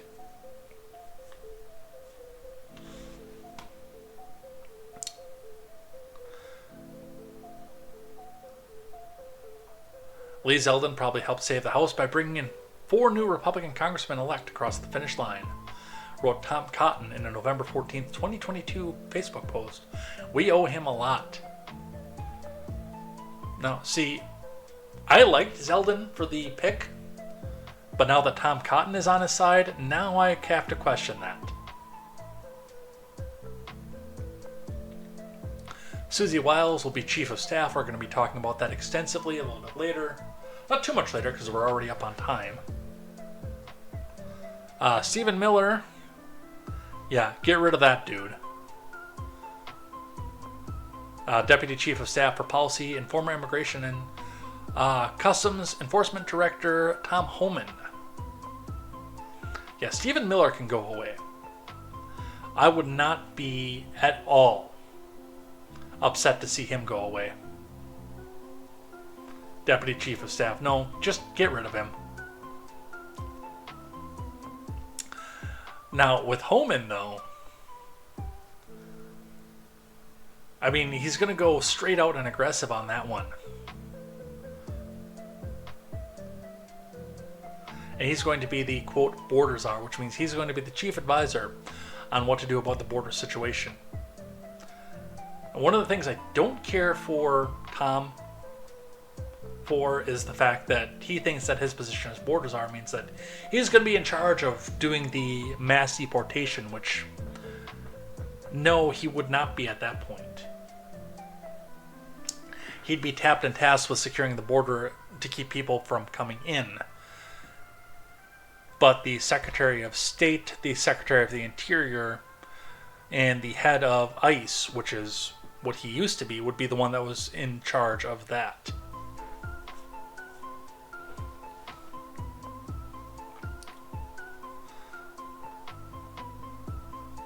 And of course, Rubio. Florida Senator Mark Rubio is reported to be in line to serve as Secretary of State. No. No. Bad. Bad. Bad. Bad. No. No Rubio. Kristi Noem is reported to be the pick for head of Department of Homeland Security, which also I would say, no, don't do that one. That's also a no. I'm not as opposed to Noem being in the administration. I just don't think that she's a fit for the Department of Homeland Security. But as far as Small Hands Rubio, no. Get him as far away from the admin as you can.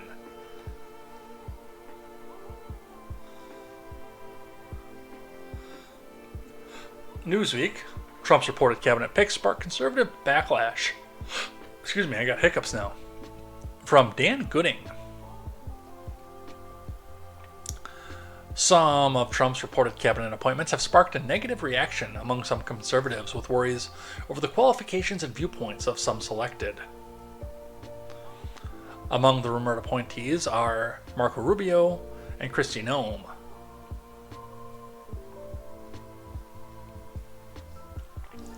Kristi Noem simply does not have the expertise to be Secretary of Homeland Security. I would agree with that, by the way. During this border crisis and at the failures at Secret Service. John Cardillo, former member of the NYPD, who frequently comments on the GOP on X, formerly Twitter, posted. Cardillo actually wouldn't be a bad one for that position. He's got some problems too, but I think he'd be good for Homeland Security and especially, like he said, with Secret Service and border crisis.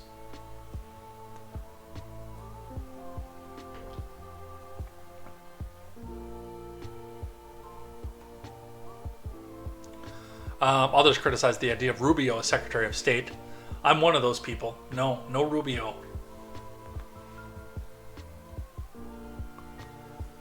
namely because of his tendency to voice opinions on how the U.S. should deal with forces such as China, Iran, and Cuba, as well as what Ukraine needs to do to end the conflict with Russia.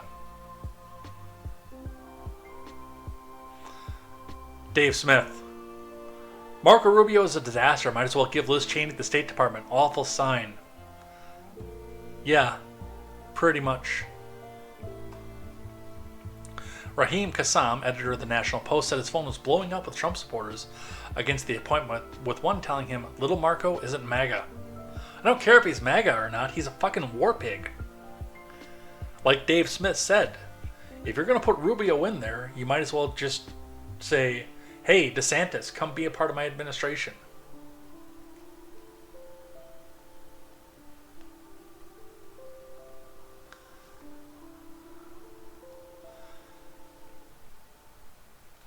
Pence is very encouraged by Trump's initial cabinet picks.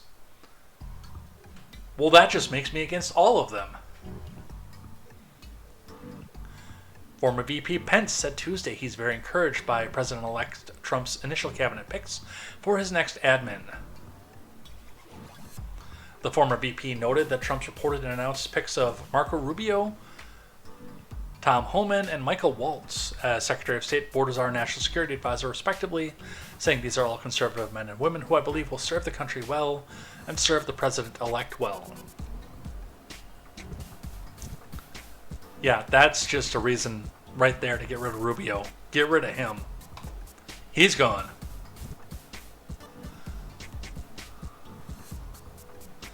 So we know about that one. What else do we have?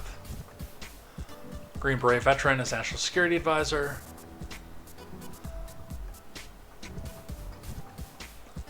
The role does not require Senate confirmation, so he can just get in and get right to it. Waltz is a well-known China hawk and should be a champion for peace through strength approach to U.S. foreign policy. Yeah, but he's military in a national security role, which does make me a little bit scared that he'll go all John Bolton on the world.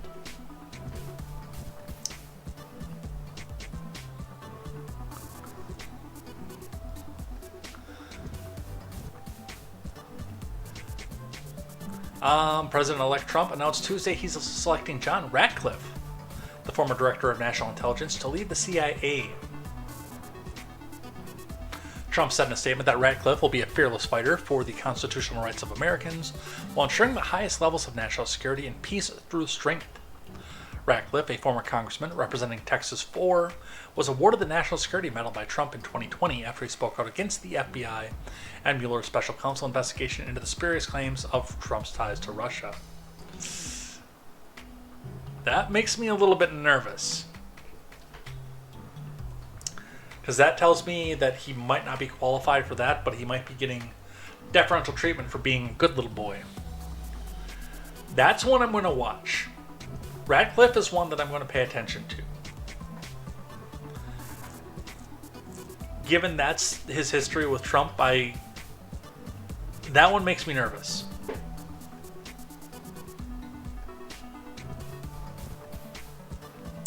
Like I said, I like the idea of Tom Homan. Dr. Ben Braddock says that Madison Cawthorn is reportedly under consideration to be the next director of ATF. I'm not 100% sure how I feel about that either. I don't know enough about Cawthorn to make an educated decision about him. I know a lot of the propaganda was out there. A lot of people tried to shut him down. But I do think that he brought at least a little bit of that on himself as well.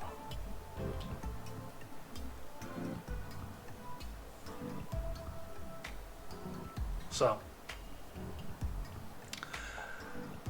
Bimetallism Bro says, alcohol, tobacco, firearms, and explosives should be a chain of convenience stores, not a government agency. Hear, hear.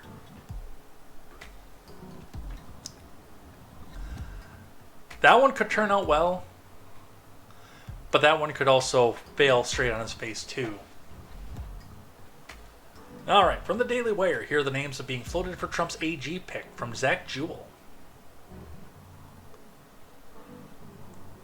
We've got Mark Paoletta, Attorney Mark Paoletta served in the Trump admin as the chief counsel and assistant to VP Pence before moving to general counsel of the Office of Management and Budget. Paoletta is a close friend of Clarence Thomas. From 1997 to 2007, Paoletta served as chief counsel for oversight and investigations for the House Energy Commerce Committee. He now serves on the transition team as helping craft Justice Department policy for the second Trump admin. According to Fox News, in an X post on Monday, Paoletta told career DOJ employees who won't implement Trump's programs in good faith to step down. John Ratcliffe. I think he's going to be out because they've already got a spot for him. Senator Mike Lee, no. No thank you. No Mike Lee. Utah Senator Mike Lee has been one of the most conservative lawmakers in D.C. for a decade. For over a decade, rather. Lee has an extensive legal background, serving as a clerk for the U.S. District Court for the District of Utah, clerking for Samuel Alito, and working as an assistant U.S. attorney for the District of Utah. He served as Utah Governor Josh Huntsman's general counsel before his election to the Senate in 2010. Lee won his third term in office in 2022. He was a strong critic of Trump in 2016, voting for Evan McMullen Lee, however quickly became a staunch Trump ally. 6 years later, Trump backed Lee's re-election bid when McMullen challenged him for the Senate in an election that Lee won by over 10 points. See, he was real bushy in the beginning, so that's going to be a no for me. Eileen Cannon. We know who Eileen Cannon is. I'm not a fan of this idea. The problem with Eileen Cannon is not that I don't think that she can do the job. The problem is that all the headlines to discredit her for doing the job are already written because of the fact that she dismissed the documents case. There is no way that she can be an effective head of the DOJ, Attorney General, with what's going to amount to a smear campaign that can be backed up with the propaganda arm of the Democrat Party, the media, on the side against her. Which in and of itself is a shame, because I actually think that she'd do a good job in a vacuum. But with that hanging over her head, I don't think that she's good. She would be good for that one. Matthew Whitaker. He was acting AG between Sessions and Bill Barr. I don't know, that's a maybe, but I wonder why he wasn't good enough to be AG. Instead, they put bushy Bill Barr in his place. Missouri AG Andrew Bailey. Missouri Governor Mike Parson appointed Bailey after former AG Eric Schmidt ran for Senate and won in 2022. As the state's chief law enforcement officer, Bailey has challenged the Biden admin in dozens of lawsuits, including accusing the federal government of hiding information from Americans about flying of illegal immigrants to Missouri. Now see, that wouldn't be a bad pick. Because that's a person who likes to stand up to the government. That's a person that I wouldn't be able to look back and see him using the office of the DOJ as a way to use the government against political enemies. That one I could get behind. I could get behind Andrew Bailey. Palm has joined us back with the Duck Hunt dog. So that's who's being floated for AG. I don't like most of these people. I'm not going to lie. Now, we've got a Democratic lawmaker who's proposing a shadow cabinet to counter Trump, explains how it could work. Okay, you have my attention. But this sounds an awful lot like a coup and possibly an insurrection. I'll hear you out.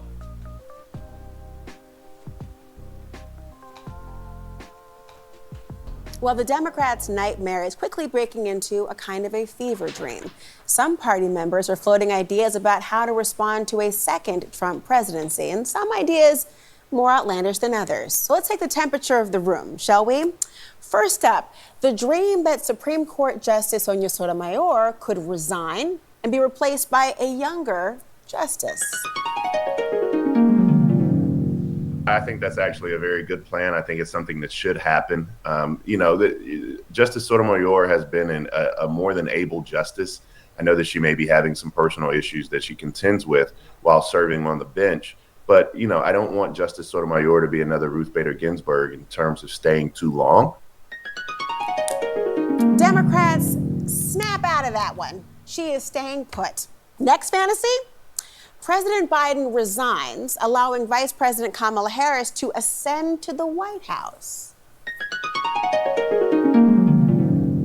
There's one promise left that he could fulfill, being a transitional figure. He could resign the presidency in the next 30 days, make Kamala Harris the president of the United States. Whoa. It would absolve her from being able to, from having to oversee the January 6th transition, right, of her own defeat.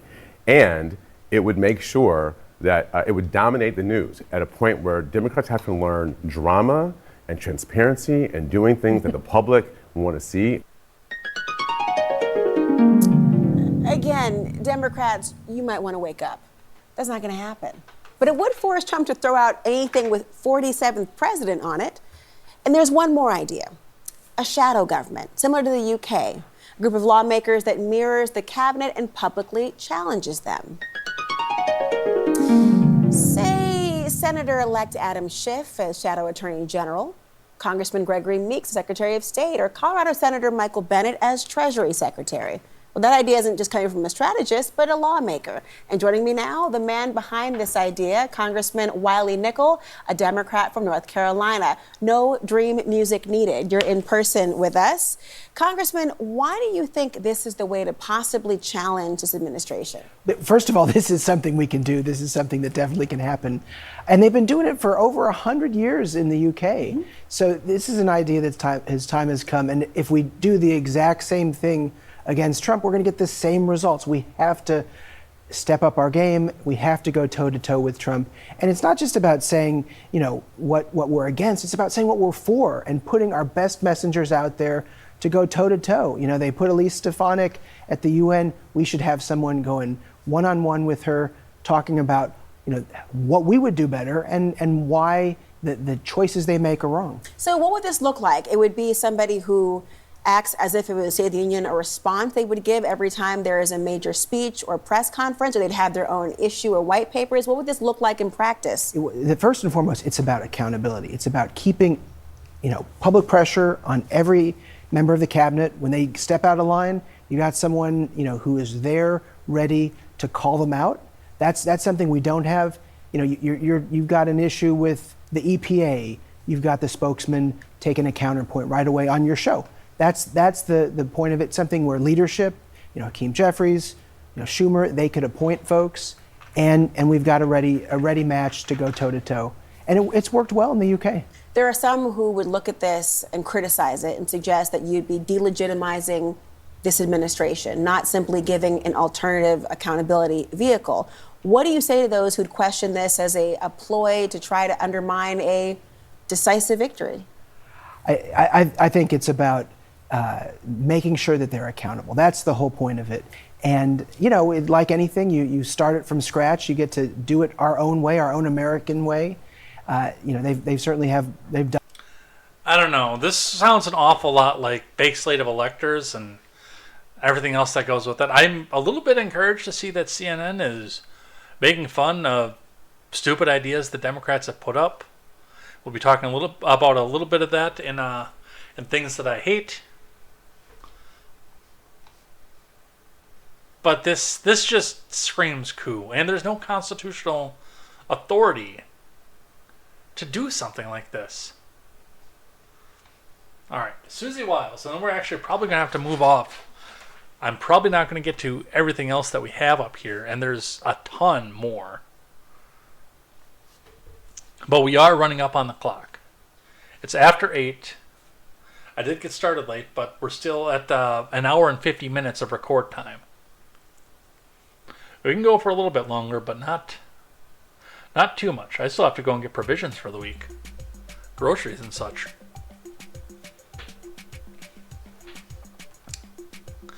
So, we talked about the cabinet positions and Susie Wiles, who will be the first female chief of staff in history. From the Hill, why Susie Wiles might succeed where others faltered with Trump, from Brett Samuels. Susie Wiles is set to take on one of the most important and arguably unforgiving jobs in Washington as President-elect Trump's chief of staff. Those who know Wiles have worked with her during her years as Republican operative in Florida, and as one of the leaders of Trump's 2024 campaign, said there's a reason to think that she will succeed where others faltered. She is a respected member of Trump's orbit and those outside of it. She has a track record of success politically, and she knows Trump in ways that previous top aides did not. What makes her different from previous chiefs of staff is that she's been in the trenches with him. She knows what he wants to do and where he wants to go. Other chiefs of staff, there's always been that feeling out period, said Ford O'Connell, a Florida-based GOP strategist. The chief of staff serves as the closest aide to the president. They typically control the information and access to the Oval Office, prioritize the president's agenda, and manage the rest of the White House staff. They're the HR person of the admin, among other responsibilities. Trump's first White House chief of staff, Reince Priebus, took the position after leading the RNC and was forced out after 6 months on the job. He also took office in an environment where Steve Bannon, who also worked as a senior advisor in the White House. And he was a Bush guy, too. The second one, John Kelly, was hired after being Trump's pick to lead the Department of Homeland Security. He sought to rein Trump in and lasted 17 months. But has since become an outspoken critic who said Trump met the definition of a fascist. Mick Mulvaney, who should have never been considered for it in the first place,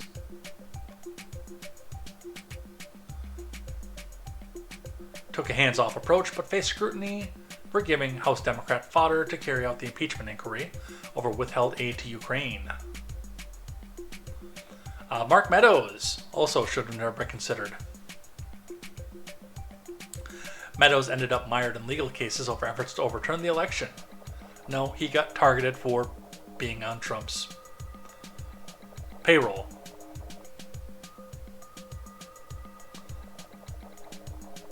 So, for Wiles, she worked in the Reagan admin as chief of staff to then Jacksonville Mayor John Delaney in the late 90s, but in recent decades her work has largely been focused on campaigns. She ran Rick Scott's successful campaign for governor. It's one mark against her. Worked on Florida man Ron DeSantis' successful gubernatorial campaign. Another mark against her. Although as a governor, I don't think that he did that bad. I just stand morally opposed to him and his positions on freedom of speech. But the people of Florida seem to like him a lot, so. Where she will go, we will see. It is potentially history making, though. We've got the emote war going on over there.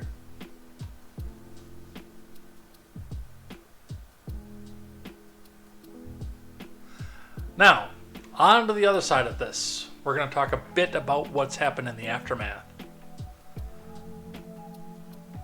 Starting with Politico.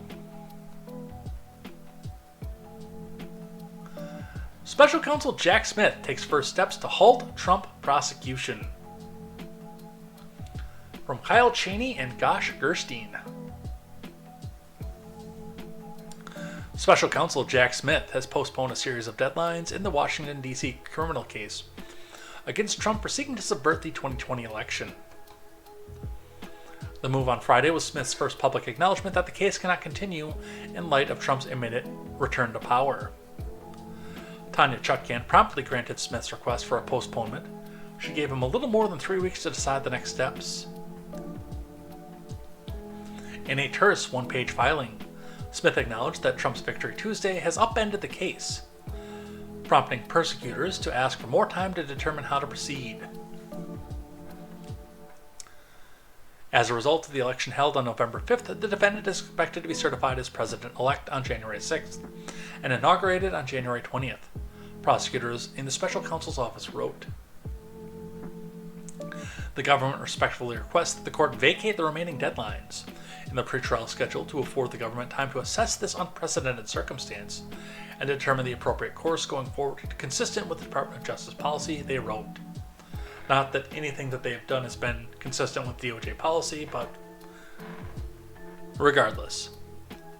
DOJ officials had foreshadowed this move earlier this week, guided by long-standing agency policy that prohibits pursuing charges against a sitting president. The postponement of the deadline appears to be a precursor to the charges being dropped altogether, and for Smith's likely exit from the department before Trump is inaugurated in January. In the filing, Assistant Special Counsel Molly Gaston said the DOJ would provide further update on the result of his deliberations on the case by December 2nd. Trump's legal team agreed to the postponement. So, what does this mean in reality?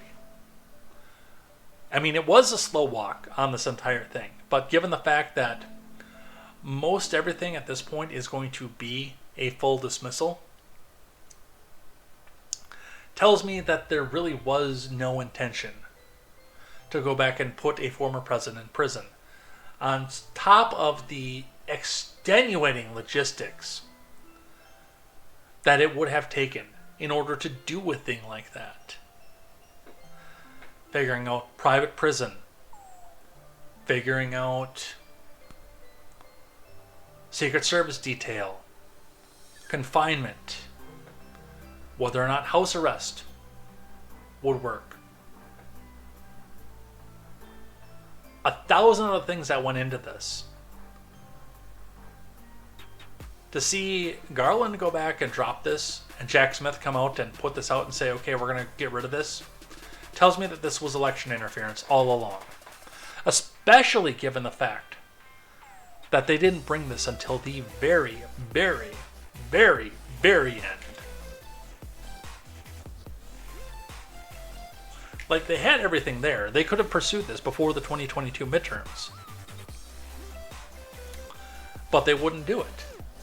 They wouldn't do it until it was officially notated that he was going to be the president-elect, or that he was going to run for president, rather. And then it was campaign finance and election interference and my documents and my other documents and raid the Mar-a-Lago and everything else as fast as they could. It was all election interference so they could get the soundbite of convicted felon running for president. 91 indictments. And yeah, this dude needs to just go away.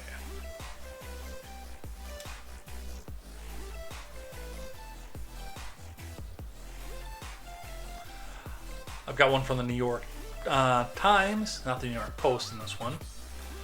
Ken Paxton seeks order to preserve Jack Smith's Trump records.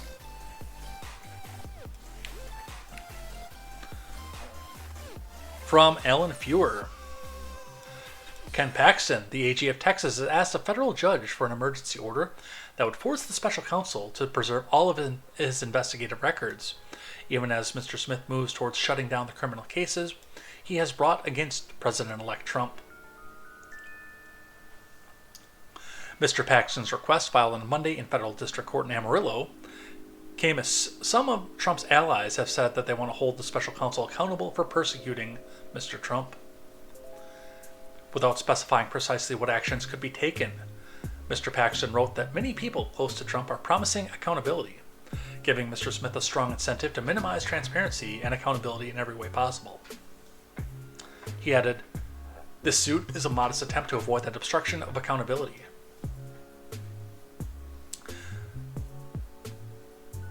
I agree with Ken Paxton. I don't say those words very often. I agree with Ken Paxton on this. 100%. Yes, you should be preserving those documents. I think the American people have a right to see what was in the investigation. Especially since it almost seems like there was no intention to bring this to trial. I would, and I have no crystal ball and I have no way to bend time, but I would almost bet that if Kamala had won the election, a lot of this stuff would have gone away. Kind of like it is now. I don't think they ever intended to go back and go through with it, but I want to see what's in the investigation. I don't care if it tarnishes the public's view of Donald Trump. We need transparency on our government level. And I've already got low opinion of him anyway, so that doesn't matter to me one bit.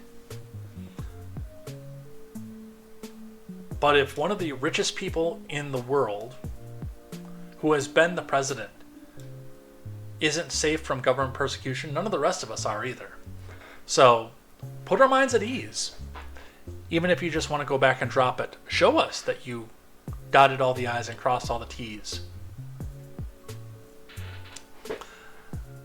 And if this is actually going to get dismissed and go away, I would be willing to bet that a lot of the stuff was going to go get shredded. So we couldn't see it, partially because it might show that there was nothing there. And if there was nothing there, then this really was election interference. And if there's something there, then yeah, the American people deserve to know it, whether or not he's the sitting president.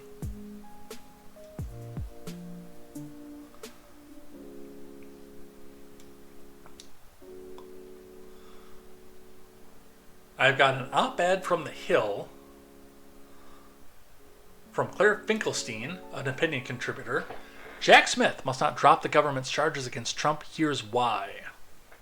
The opinions expressed in this article are the opinions of The Hill, of Claire Finkelstein, and not necessarily the opinions of The Hill, Contemporary, Turns Pages Productions, or your host, J. Edgar.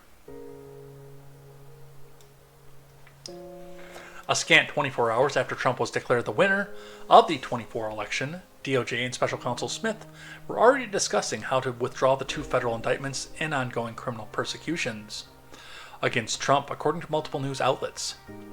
Soon thereafter, prosecutors moved to suspend the proceedings in the January 6th matter, a request that was quickly granted. While the DOJ has made no announcement on precisely why or how it wishes to proceed, the move by the special counsel is generally thought to be mandated by the department's longstanding policy, as captured in several Office of Legal Counsel memos, I almost said memes, that say that a sitting president cannot be indicted. The department may be strategizing on how to best preserve the cases for revival after Trump leaves the White House. Okay. Perhaps Smith believes invoking the DOJ policy will prove useful toward that goal, as it may provide a basis for requesting a stay rather than an outright dismissal of the proceedings. Even so, withdrawing from the cases at this juncture would appear to be a grave mistake in at least 2 respects. First, even if one accepts the DOJ memos, they're arguably inapplicable to the present moment. And second, the memos reflect a seriously flawed policy for a democratic society, supposedly governed by the rule of law. Rather than reaffirm them, the memos should be withdrawn. At a minimum, it should be made clear that the policy they advance is not a constitutional requirement. As co-author Richard Painter and I explained in an article we recently published in the University of Southern California Law Review, the case of a previously indicted individual who becomes president in the middle of the criminal proceeding is not at all the same as that of a president who is indicted in the middle of his term. In the case of a previously indicted individual charged with a federal crime before he became president, there's no concern that the indictment was brought to interfere with the work of the administration. Except it was brought to interfere with him getting into the administration. In this case, the reverse is true. The more appropriate worry is that a previously indicted individual is using the presidency to shield himself from prosecution. For his alleged crimes, the DOJ policy is particularly problematic if it suppresses any ongoing pending legal matters with respect to a candidate when the individual wins the presidency.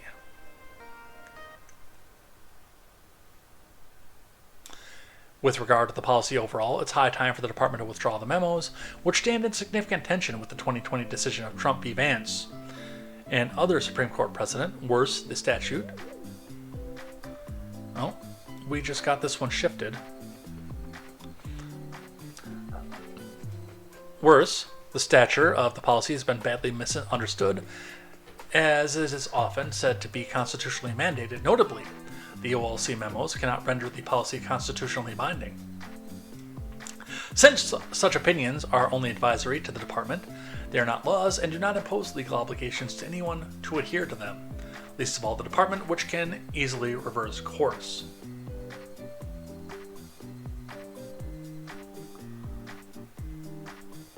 I mean, this is all well and good,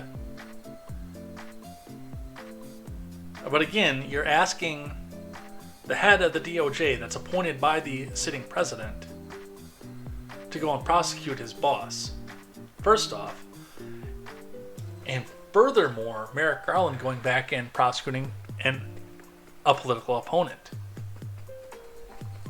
in a case that could have been brought very easily before the 2022 midterms if you really had something there, instead of waiting for the very last second to start any of this.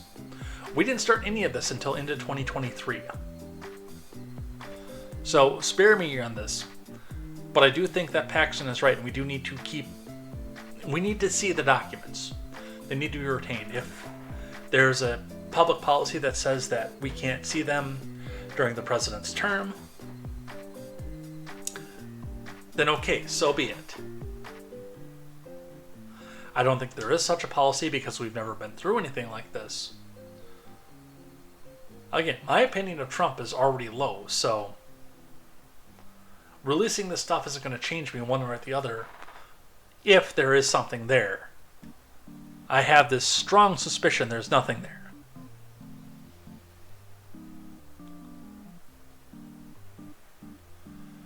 Alright. I think we are going to call this here. I'm going to do one more, though, just based on the fact that I had fun with this one here. So, Hakeem Jeffries put this out. And, by the way, my first statement to this: if you get the opportunity, if a political operative gives you the phone number and says, this person is black, let him have it. Don't do it. That's wrong. Just like that moron. Oh, we are going to do one more. I'm going to do one more off this. I said I was going to call it here, but I'm going to do one more before we do things I like and things that I hate, because this almost belongs on things that I hate. But this one, I couldn't help myself with this one. So, Hakeem Jeffries says racist, vile, and threatening text messages are being sent to young African Americans throughout the country, including on college campuses. I don't believe that, by the way. And if this is happening, it's coming from probably Democrat operatives trying to say, the white supremacists are coming. You better be afraid now. Regardless. They never put any screenshots of these things or show us the numbers, so we can go back and figure out who the hell it is. These are extremists in America who feel empowered. We will not be intimidated by anyone, which you shouldn't be. Part of the rant that I went on in the beginning of this show. Thomas Musket replies, it has to be a government agency. Who else has lists of people complete with their race and phone numbers? And the door was wide open. I couldn't help it. For those of you listening on the audio platform, you haven't seen this yet, but if you're on the video platform, you can already see that my response to Mr. Musket was, who else has a list of people complete with their race and phone numbers? Your mom comes to mind. Got him.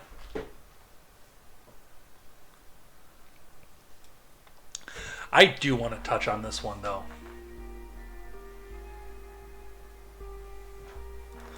Your Body, My Choice attacks on women's surge on social media following the election. From Claire Duffy. Sexist and abusive attacks on women like Your Body, My Choice and Get Back to the Kitchen have surged across social media. Surged, huh? Since Trump's re-election, according to analysis from the Institute for Strategic Dialogue. Which is an interesting way to euphemize, I don't know if that's even a word, the Institute of Propaganda. Strategic Dialogue, it's propaganda. An ex-post from white nationalist and Holocaust denier Nick Fuentes last Tuesday night saying, "Your body, my choice, forever," has been viewed more than 90 million times by Democrats because you've called attention to it. Like, I can view this post now because of the new way that X did, the way that X redid their block policy. Because I'm blocked by Fuentes. I can't interact with it, but I can see it. And reposted more than 35,000 times by news media who was breathless and saying, "Oh, this is what all men think suddenly." Which, I'm sorry, Fuentes is not a man. And the people who are spreading this bullshit are also not men. They're called groypers.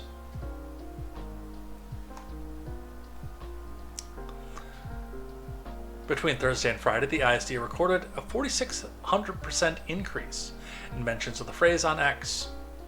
And a number of women on TikTok posted videos saying their comments have been filled with users posting the phrase. Nick Fuentes was still trending on X and TikTok on Monday. The phrase, "We own your body," was also trending on TikTok, although many of the videos featured women pushing back on the trend. Which is also what was happening on X, by the way. It was people pushing back on this and using it as a quote tweet and pushing back on it. But this is the thing that the left-wing media does, and the right-wing media does it too, is they find one person that they can scapegoat, and then they go back and spread every message and every word that he says breathlessly around the world saying, "He said the evil thing that we don't like," over and over and over again, giving us all sorts of attention and engagement, and in Fuentes' case, money, because he's monetized on X for reasons I can't even begin to fathom. He's an idiot and he's an asshole.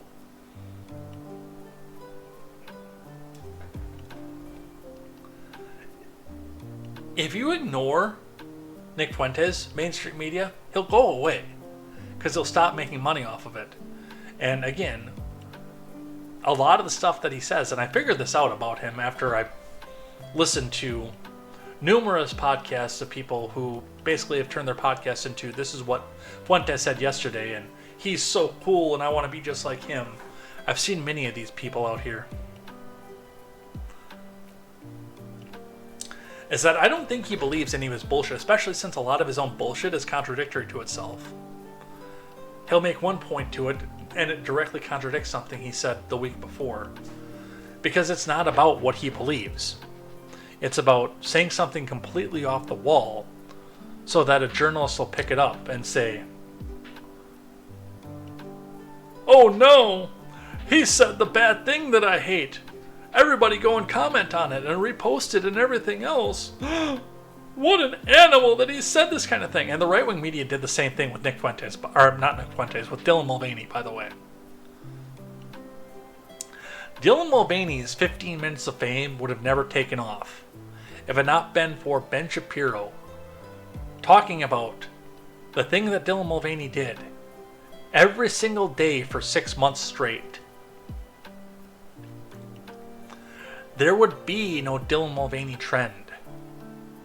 Except for people like Lauren Chen and Ben Shapiro and probably Matt and Blonde, although by that point I had stopped watching the Matt and Blonde show. And Michael Knowles and Tucker Carlson and these big right-wing figures suddenly just saying Dylan Mulvaney over and over again, constantly. That entire movement would have been over in 10 seconds flat had it not been amplified by right-wing voices, which was what the Dylan Mulvaney thing was meant to do. He made a parody of women, he put it online, some right-winger saw it and sent the link to Shapiro, and then the whole thing went downhill from there. It's the same thing with Fuentes. Except they've got an entire billion-dollar mainstream media industry sitting out there to amplify the little bastard.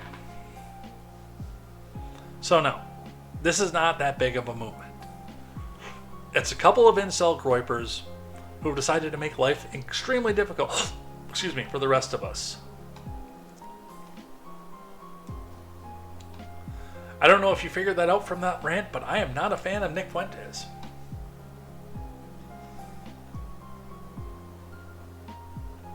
Alright, let's do the rules of acquisition and a couple things that I like, and I might just make this into all things that I like today. Let's not do negative stuff. Let's do positive stuff. Let's just all finish out with things I like. Plus, I'm hungry. Alright. Where did we leave off? We left off on the 27th. There is no 28th in Alpha or Beta Canon, so we move on to the 29th rule of acquisition. If you are a good Ferengi businessman, if you are going to the Divine Treasury at the end of your life, if you're going to bid on your better life at the end of your life, with the social credit that you gain from following the rules of acquisition, the 29th rule of acquisition should be obvious to everybody. From highest score, a DS9 novel that I have not read, so I cannot use in canon context for that. The 29th rule of acquisition, what's in it for me?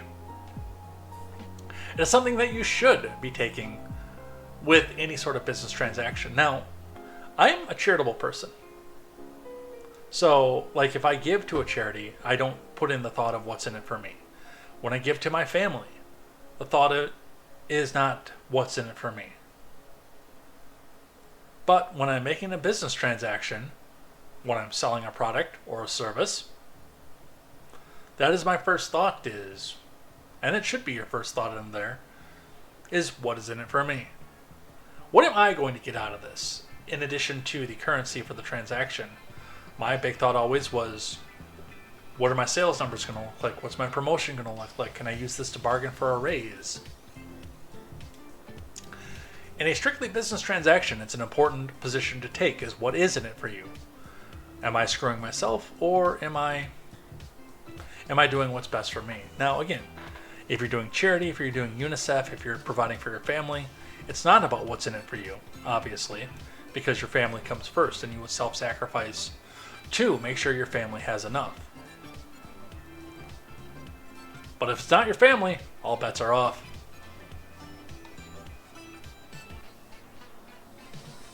Alright, let's do some things that I like. Here's one that posted while we were online. In fact, we were watching a video and I went and grabbed this one. Colin Rugg, breaking. Trump announces that Elon Musk and Vivek Ramaswamy will lead the Department of Government Efficiency. DOGE, Doge, Department of Government Efficiency. Together, these two wonderful Americans will pave the way for my administration to dismantle the government bureaucracy / excess regulations, cut wasteful expenditures, and restructure federal agencies. Essential to the Save America movement, and it comes with a short video of Mr. Musk talking about what just happened. Let's listen. I mean, at the end of the day, you're being taxed. You're being taxed. All government spending is taxation. So whether it's direct taxation or all government spending, it either becomes inflation or it's direct taxation. Your money is being wasted, and the Department of Government Efficiency is going to fix that.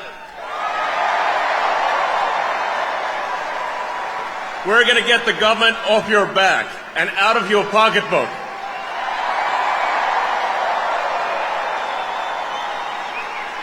And America's just not just going to be great. America is going to reach heights that it has never seen before. The future is going to be amazing! I mean, at the end... This is what I wanted to see the first term, by the way. Is to see, and I'm not even coming out and saying, just take the red pen and start doing the slashy on everything. But actually go through and show us the results. Let the American people know what they're paying for and where everything goes. You know what my biggest hope for this? It's not necessarily the dismantlement of entitlement programs, although I think that those need to be restructured at some point. It's not the dismantlement of the government, the military-industrial complex. I do think that that needs to go. But before we get to those two things, because I think that's going to be a lot of bureaucracy that needs to be ripped through before that, I think that looking at something like Department of Government Efficiency, I think one of the best things we could do with that is to end the no-bid contracts. If 5 or 6 companies want to go bid on whether or not they can make a better product than the one that's currently got the no-bid contract, let them figure it out. And hey, the one with a better product might have to drop his prices a little bit to keep his mandate on the government, his ability to continue servicing the government.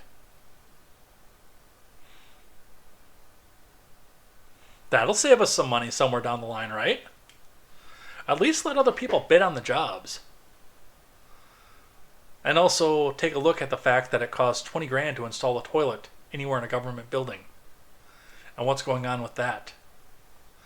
I think that's the first thing that we need to go to. Yes, I do think entitlements need to be reformed. Government aid needs to be reformed and the military needs to be reformed. But that first step right there, and these two guys working on that, I think that would go a long way just by itself.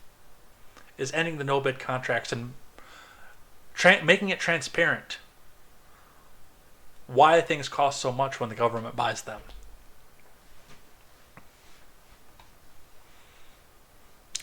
All right, let's do some other things that I like.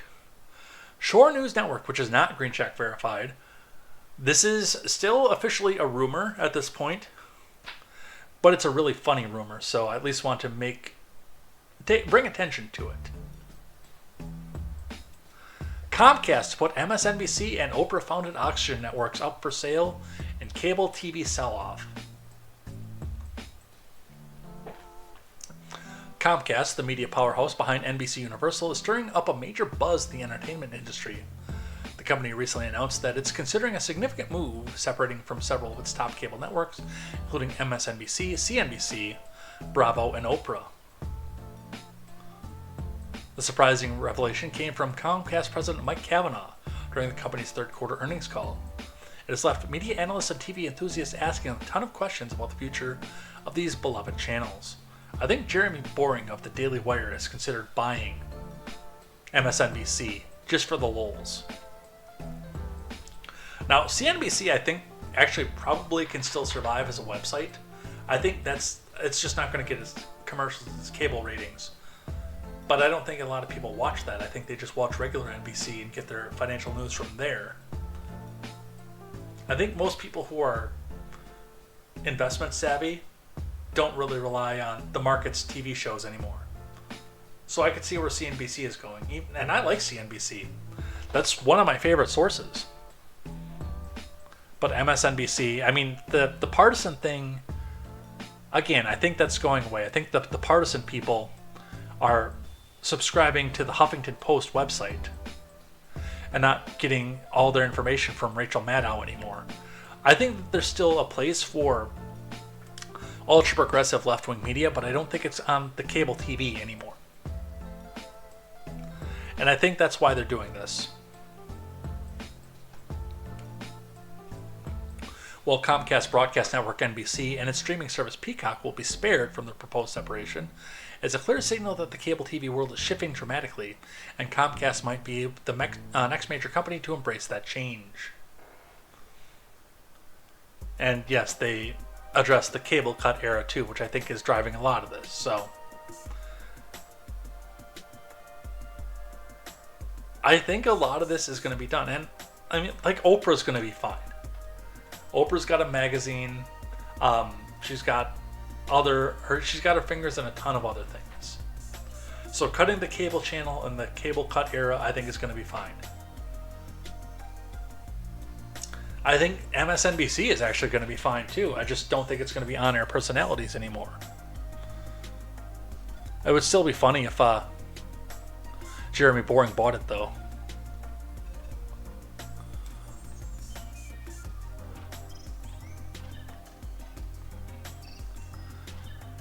One of the last ones I'm going to do here is this one, just because it's funny. So we talked a couple weeks ago about potential escalations in the Ukrainian war, which might be coming to a drawdown at this point too. That might start to draw down before Inauguration Day. Wouldn't that be exciting? But we talked about the North Korean soldiers coming out to join the front lines, making a tenuous alliance with Russia to join the front lines against Ukraine. Well, apparently when they got out of North Korea, they got their hands on internet and content for the first time that wasn't heavily restricted by the North Korean government.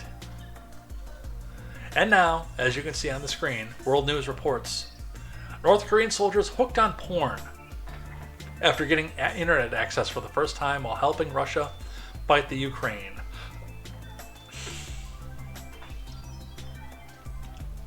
Who could have seen this coming?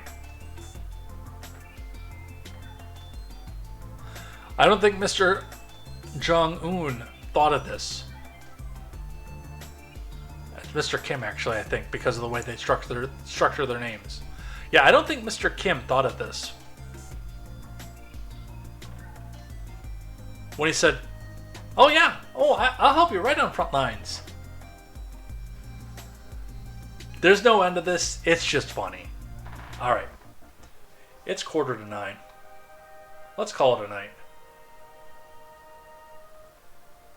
No, we don't want that scene. We want this scene. Whew. What an interesting day of news. It's been a fun one. A lot of stuff done. A lot of stuff to go. I got my big rant in. Are Democrats and Republicans going to autopsy their parties? Absolutely not. Are they going to figure out why they can't build more than a 10% coalition anywhere? No, they're not. Felt good to say, though. Let me throw the outro music up and let's head out of here.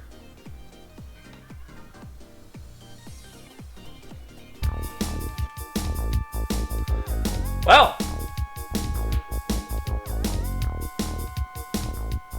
with everything we talked about, it's been an interesting week, and we're going to have so much more tomorrow. Although, I don't think there's going to be a lot of government-mandated election denialism. I think that that's not going to happen like I thought it was going to, but I'm sure that there's still going to be a lot of surprises coming here between here and next Tuesday. So, we will see you here next time for more news, more headlines, and more contemporary. It's going to be a great time. It's going to be an interesting time, and I hope that it's worth the fireworks to put Ed Talk on hold for a few weeks while we go back and get this all sorted out. I don't think we've seen the end of this. I hope that the worst case scenario doesn't come through, but I mean, we'll be right here every Tuesday to discuss it if it does. And I don't really think I can say what the worst case scenario is on YouTube without the Secret Service knocking at my door, and I hope to God it doesn't happen. But it might happen. I think that there's some people out there that are really desperate right now, so I hope to God it doesn't. We will see what happens between now and January the 20th. I'm sure it's going to be an eventful time. It's going to be an eventful time for me. Hopefully for you. Hopefully you get all good things coming out of this, and you had all good things to come as well before this as well. Take care. Have a good night. I'm going to go get myself something to eat, and we will see you here next time for more news, more headlines, and more contemporary. And until then, I'm Jay Edgar, and this is Contemporary.